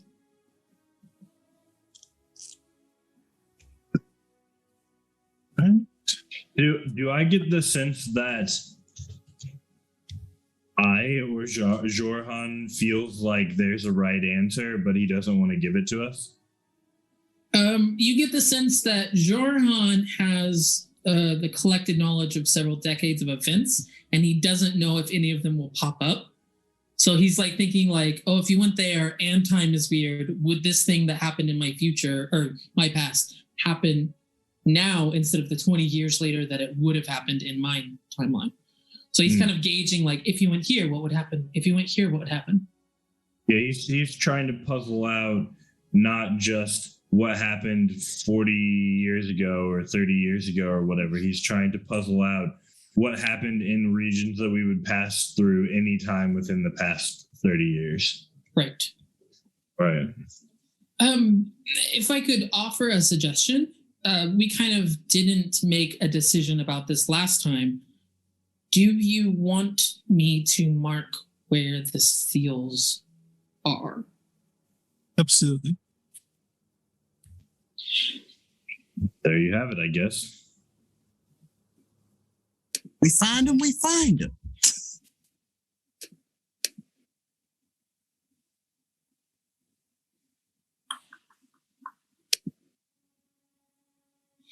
On your map, he draws 7 circles. This is where I knew of them last. I expect the one that is just south of here is probably responsible for what you fought when you arrived. So you can see there's one in Dullandorn, one in Gorgon, one in Voltaine, one in Aricia, one in Therentamiel, and one in Patya, which is an island nation to the west. It looks like going south will take us closest to more of them, which could very well be more dangerous, but we could look in on them. That does complicate things a bit more. Okay, I'm sorry. You are children. We face these as adults with decades of time. Are you? We're going to need training or backup You remember Are what you- happened in those woods? Are you like? I'm not saying you can't go anywhere near them. That's not what I'm saying. I'm just saying like, if you want to actually investigate them, are you? Hardress, are you sure? If I were my own, perhaps, but this is right. You all are children for the most part. We should do our best to avoid them for now. Whatever you say, old man. And again, he looks so conflicted about this. And I think that at this point, it's becoming apparent to more than just Kellen. You can tell that Jorhan's getting a little bit fidgety.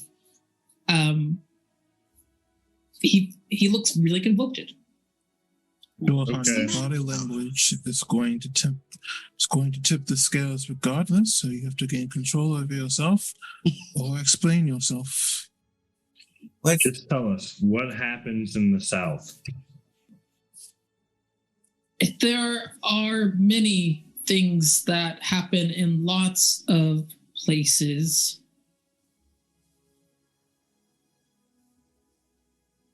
Which ones are the worst? How do you define worse? Giant spiders are worse. Giant spiders? Your threshold of concern is giant spiders? Imagine Really it. like giant spiders. Imagine it as somewhere that you'd be scared to walk into. Kellen knows how self-confident he is, so he knows that if he's afraid to go somewhere, it's trouble.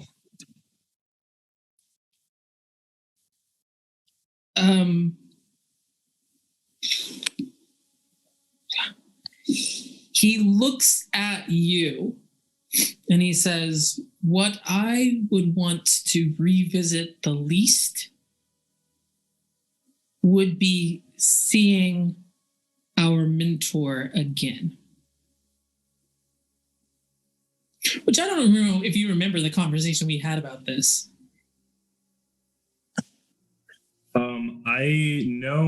I don't remember settling on any specific details, but I do remember us talking about some ideas and then saying that you'll go with something, right? I sent you a secret message. Secret message. Secret message.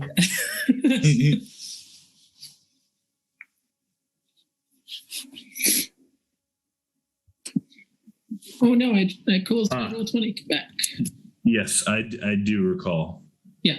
So, I mean, when he looks at you, he says, and maybe that is selfish, but it's the one I don't want to do.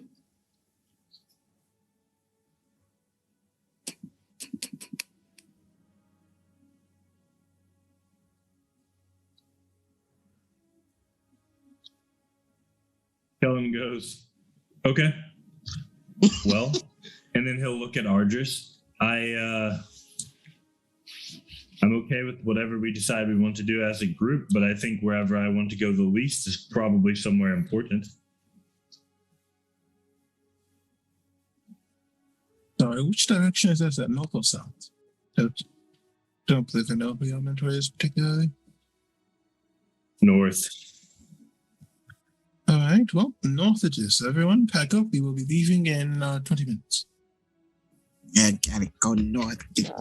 Stupid town. Jorhan grabs Kellen kind of like by the arm and pulls him to the side and is like, would it make a difference if I said that the group of students where she was the one that went to Landris? That would be in the south. Yeah.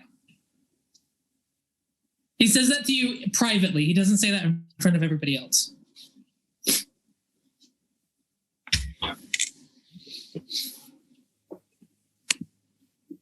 Okay, are we doing this? We're gonna do this. I don't know what we're doing. No. That was me talking. Sorry. Aaron also doesn't know what we're doing. It's great. Kellen pauses for a second, looks himself in the eye, and says, "Yeah, but not enough of one. It's time to grow up."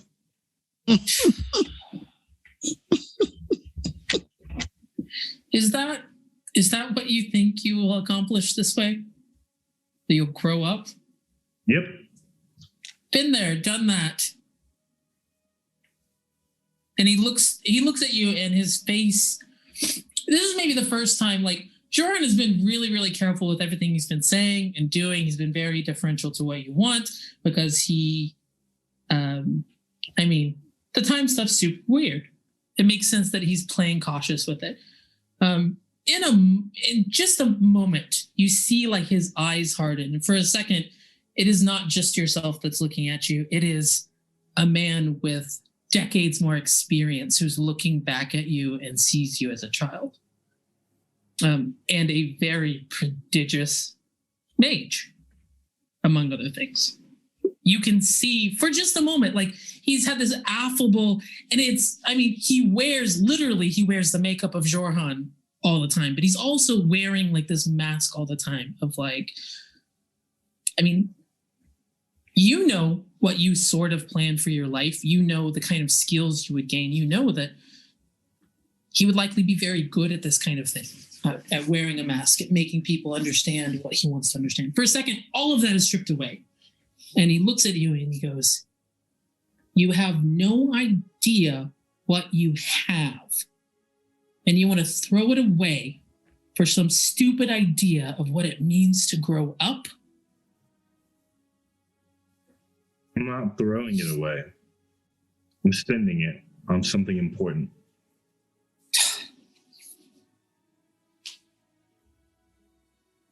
How much does Kellen believe that's true? Is this Kellen like trying to bluff or bravado, or is this Kellen who's like firm in his commitment and like the understanding that this is true?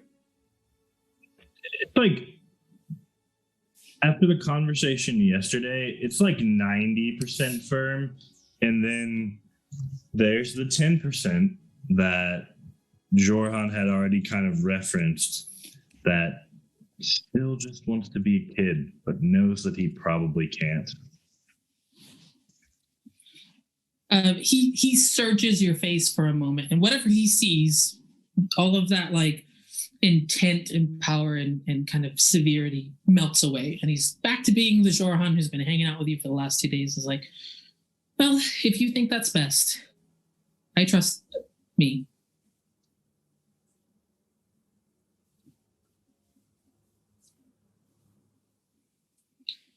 And he heads back to where Ardus is, unless you stop him. I wouldn't. Although he would get the sense that that is not the reaction that Kellen was expecting. It's so interesting talking to yourself these days.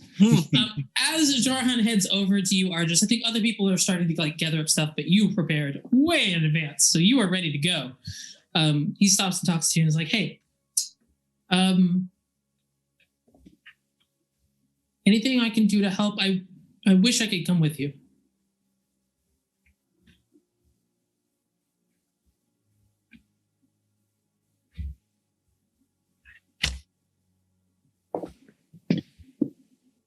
I can't hear you. Here we can hear you. Sorry, I was muted. I was double muted. So he said, you were thinking. No, I did too, so I was just like, well, you wait, it's fine. I was double muted. I didn't realize I was muted the second time. He said, just fine. We all have things we have to do.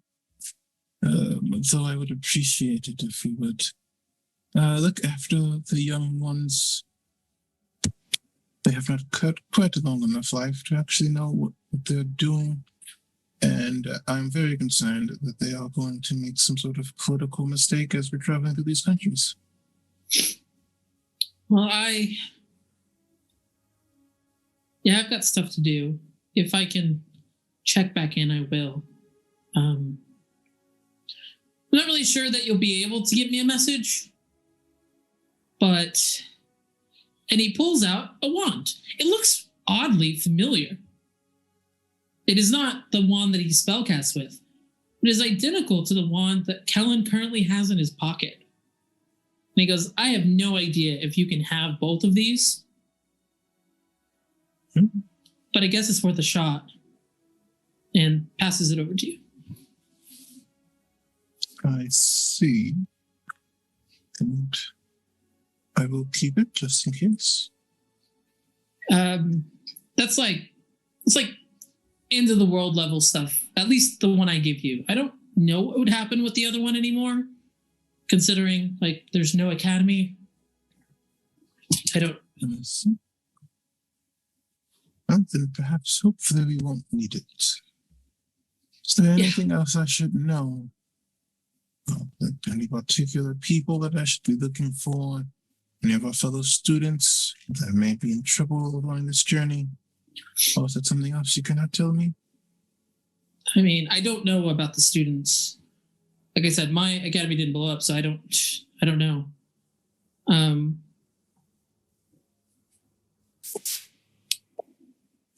Since you decided to go north, I have a favor to ask of you. Of course. If you at all can, don't let me go to my hometown. Not yet. If you do, I mean, Kellen's, I am already, pretty good, to be honest. But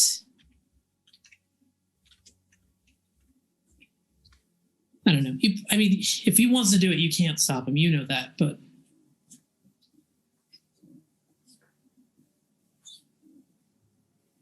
Is this a personal request, or is this involving collective future of everyone? well, that's a bit tricky. I guess it's personal. You'll have to go there eventually.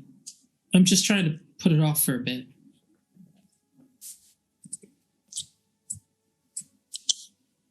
All right, noted. And I don't know if this will be of use to you in your journey, but the saint has, with a bit of enthusiasm, suggested I speak to people who were there 500 years ago. Naturally, I will go and speak with my father about these events, but perhaps there are other archives or archivists out there that will know a bit more. There may be something that you all forgot the first time and missed. Yeah, people keep reminding me of that. If I come across any libraries, archives, archivists, historians, etc., I will send them to Therantamio with promise that you'll pay them for their troubles. Is that cool? That is fair. All right. I can do that. Well, then we begin our journey to change the future. Sure.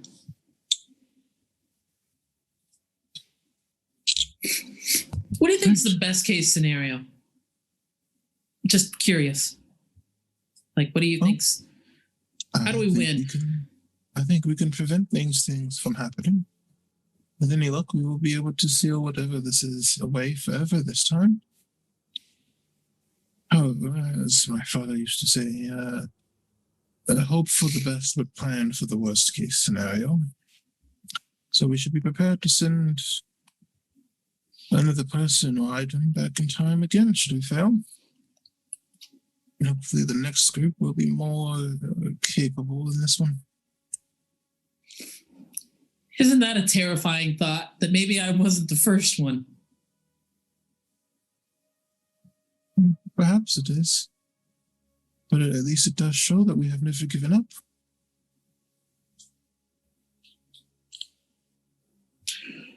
You know, never mind. Safe travels. Good luck. Thanks. And you see he walks up and a few minutes later comes down, not Jorhan, but Kellen, old Kellen. And he kind of gives a wave to the collected party and actually heads out before you do. I'll just return to everyone. Before we set out, I will be quite frank with you all. We are no longer on an academy grounds. We are no longer playing games. We are no longer earning any grades. Once we leave, we are on our own. There is no one to protect us but us. And it is not entirely fair to expect for you all to be used to that or to survive that. But that is the world we are in. I will do everything in my power to keep you all safe. But there is no greater force than teamwork. So watch out for each other. And we will survive, and we will, with any luck, be back at some sort of inn or vacation spot drinking fruit beverages or whatnot. I don't drink. Now, fruit beverages without alcohol in them as well, or you can find you a pet or something. I don't know, but we will find something for you to do. Are you all ready? You act like you're the only one who's used to roughing it. I've been ready. Kellen looks pretty sad as a response to Ardris' speech, but he says, I'm ready. I want to see Ma. Well, then we will continue our journey and we will come across him. And with any luck, you will have a lot of stories to tell her about how strong you've become. Oh. Thank you. All right, well, let's go. All right. I know we're cutting it pretty late. I have one more scene I'd like to get through before we call it for the night. As you are leaving town, you are heading out. All of the festival, the party, you see on stage, there is a play in mid-production right now where Justicia is riding forth with a giant banner and she's calling out, lay down your arms, lay down your arms. There is no need to war. Are we not all brothers and sisters? And like is making an impassioned speech and the crowd is cheering and laughing. Games are being played. You are getting ready to leave the town when you you're heading on a northerly pattern. If you're following the road, it'll take you a little bit before you get to Otis's hometown. You look back to the south where you came out of those woods, and there's something that kind of catches your eye. Everyone's. Okay. You're on the south side of town as you kind of look over, and you see Thorane and Estelle who are coming out of the path where they are the path keepers. Thorane is wheeling his wheelchair down the path. Estelle is kind of jogging along beside him, and it takes a moment before you realize they're not jogging to you out of like being really happy to see you. They're running from this forest walker that breaches out from the side of this forest, flanked by 3 bears. And as they turn to help you, this weird feeling kind of starts to come over the town. So like Thorane and Estelle are wheeling to protect the town, to fight and protect. And I need everyone to very quickly make me a wisdom saving throw. Something I'm good at. I thought, right? Oh, that sucks. Is this a charm effect by chance? Or exactly being charmed? You get advantage if you're being charmed? Yeah. You know what? Just for you, go ahead and roll with advantage. Because that was a 3. You did better than me, Doug. I keep giving you layer effects that have like charm like in them, but I'm like, oh no, it's not a charm effect because like it's not like a spell or something. Like you get one. You get one. Dungeon Master. Yes. I'm crowd shifting. No. I was the only one that rolled decent. Okay. Wait, Yes, dog. wait. I have a thing. What is it? You do all also have an inspiration. Oh yeah, that's true. Wow. I'm gonna use my arcane deflection to give me a +4 to that. All right, I'll So use my bad. inspiration Can then. you do that for a non-spell? Like it's not a ranged spell attack or something. It's when you're What hit if- by an attack or you fail a saving throw. Oh, nice. You can. What did we all get advantage from? You got inspiration Inspiration, yeah. from the really good role play Mhm. 3 sessions back. Yep. And I'm nobody's ever used definitely it. I'm Did I- 1,000% re-rolling. Are you sure I didn't spend mine? I am nearly certain. Yeah, because nobody ever called using their inspiration. So I'll use. If you want a chrono shift, go for it, my dude. No. If the inspiration is an option, I will use inspiration instead. Okay. I didn't realize it was an option. I rolled a natural 1, so Same, dog. We both got that ones. ooh, yeah. All right. Kira's at a 16. Argus is at a 16. Otis? Re-rolling. 21. Much better. 20. 25 for Otis. From the lowest to the highest, you kind of steel yourself because you feel it feels like a cold breeze. But as it rushes through you, you seem unaffected, but you notice all of these townspeople who are around you start to look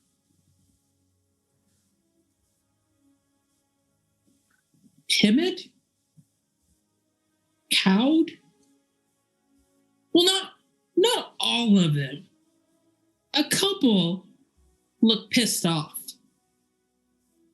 And you notice as one of them reaches down and picks up a rock. Oh It's boy. like, it's your fault, and chucks it at Otis.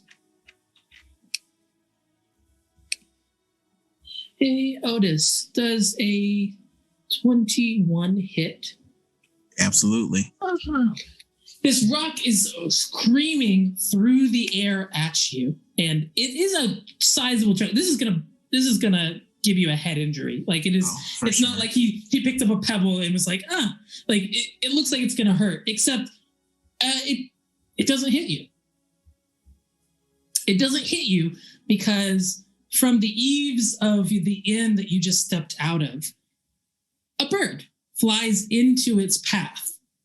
And the rock hits Azarath instead. No! It deflects just enough that it doesn't hit you. Azarath is still and unmoving, laying on the ground. What do you Not do? my baby. Is she? Otis has to check and see if she's straight up dead. If so, he can cast Cure Wounds on her. If she's not, Right, you reach down and you put your hands around Azarath to kind of see what's going on.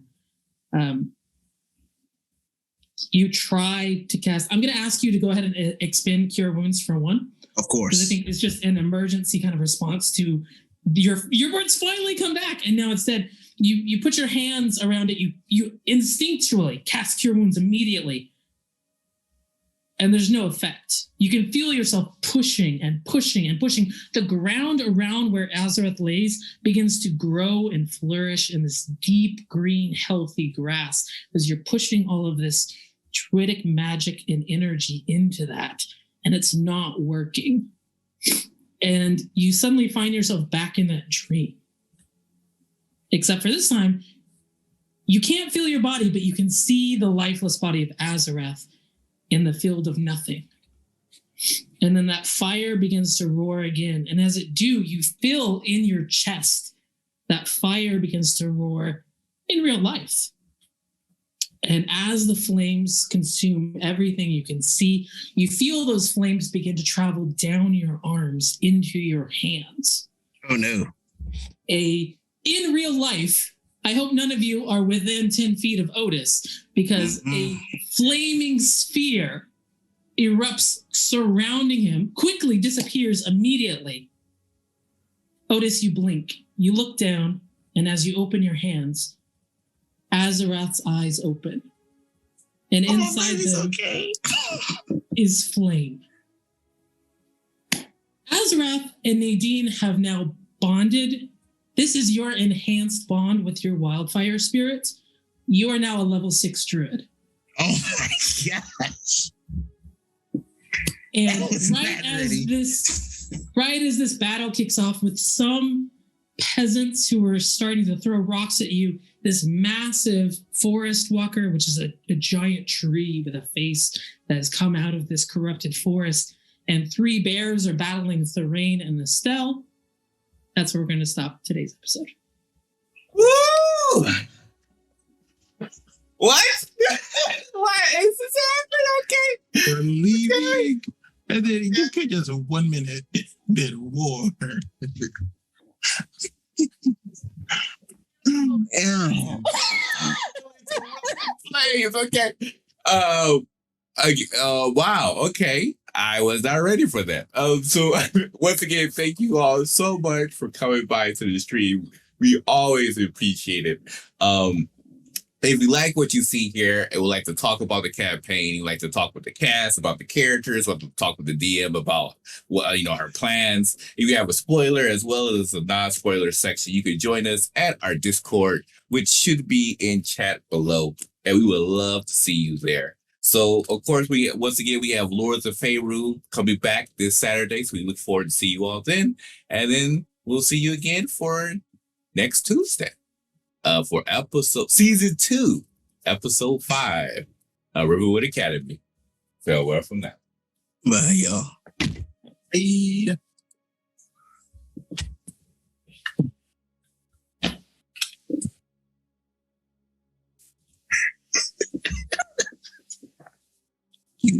Yeah, the break screen.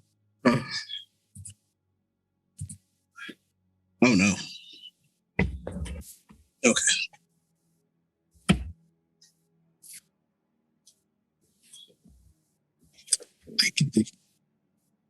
They can indeed hear us. You confirm.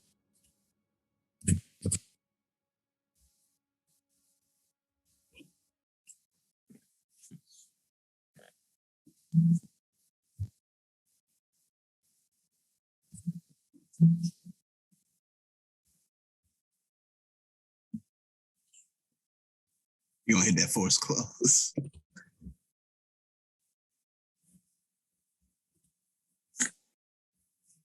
Just the after show. We just keep going. True. I ain't scared of no after show.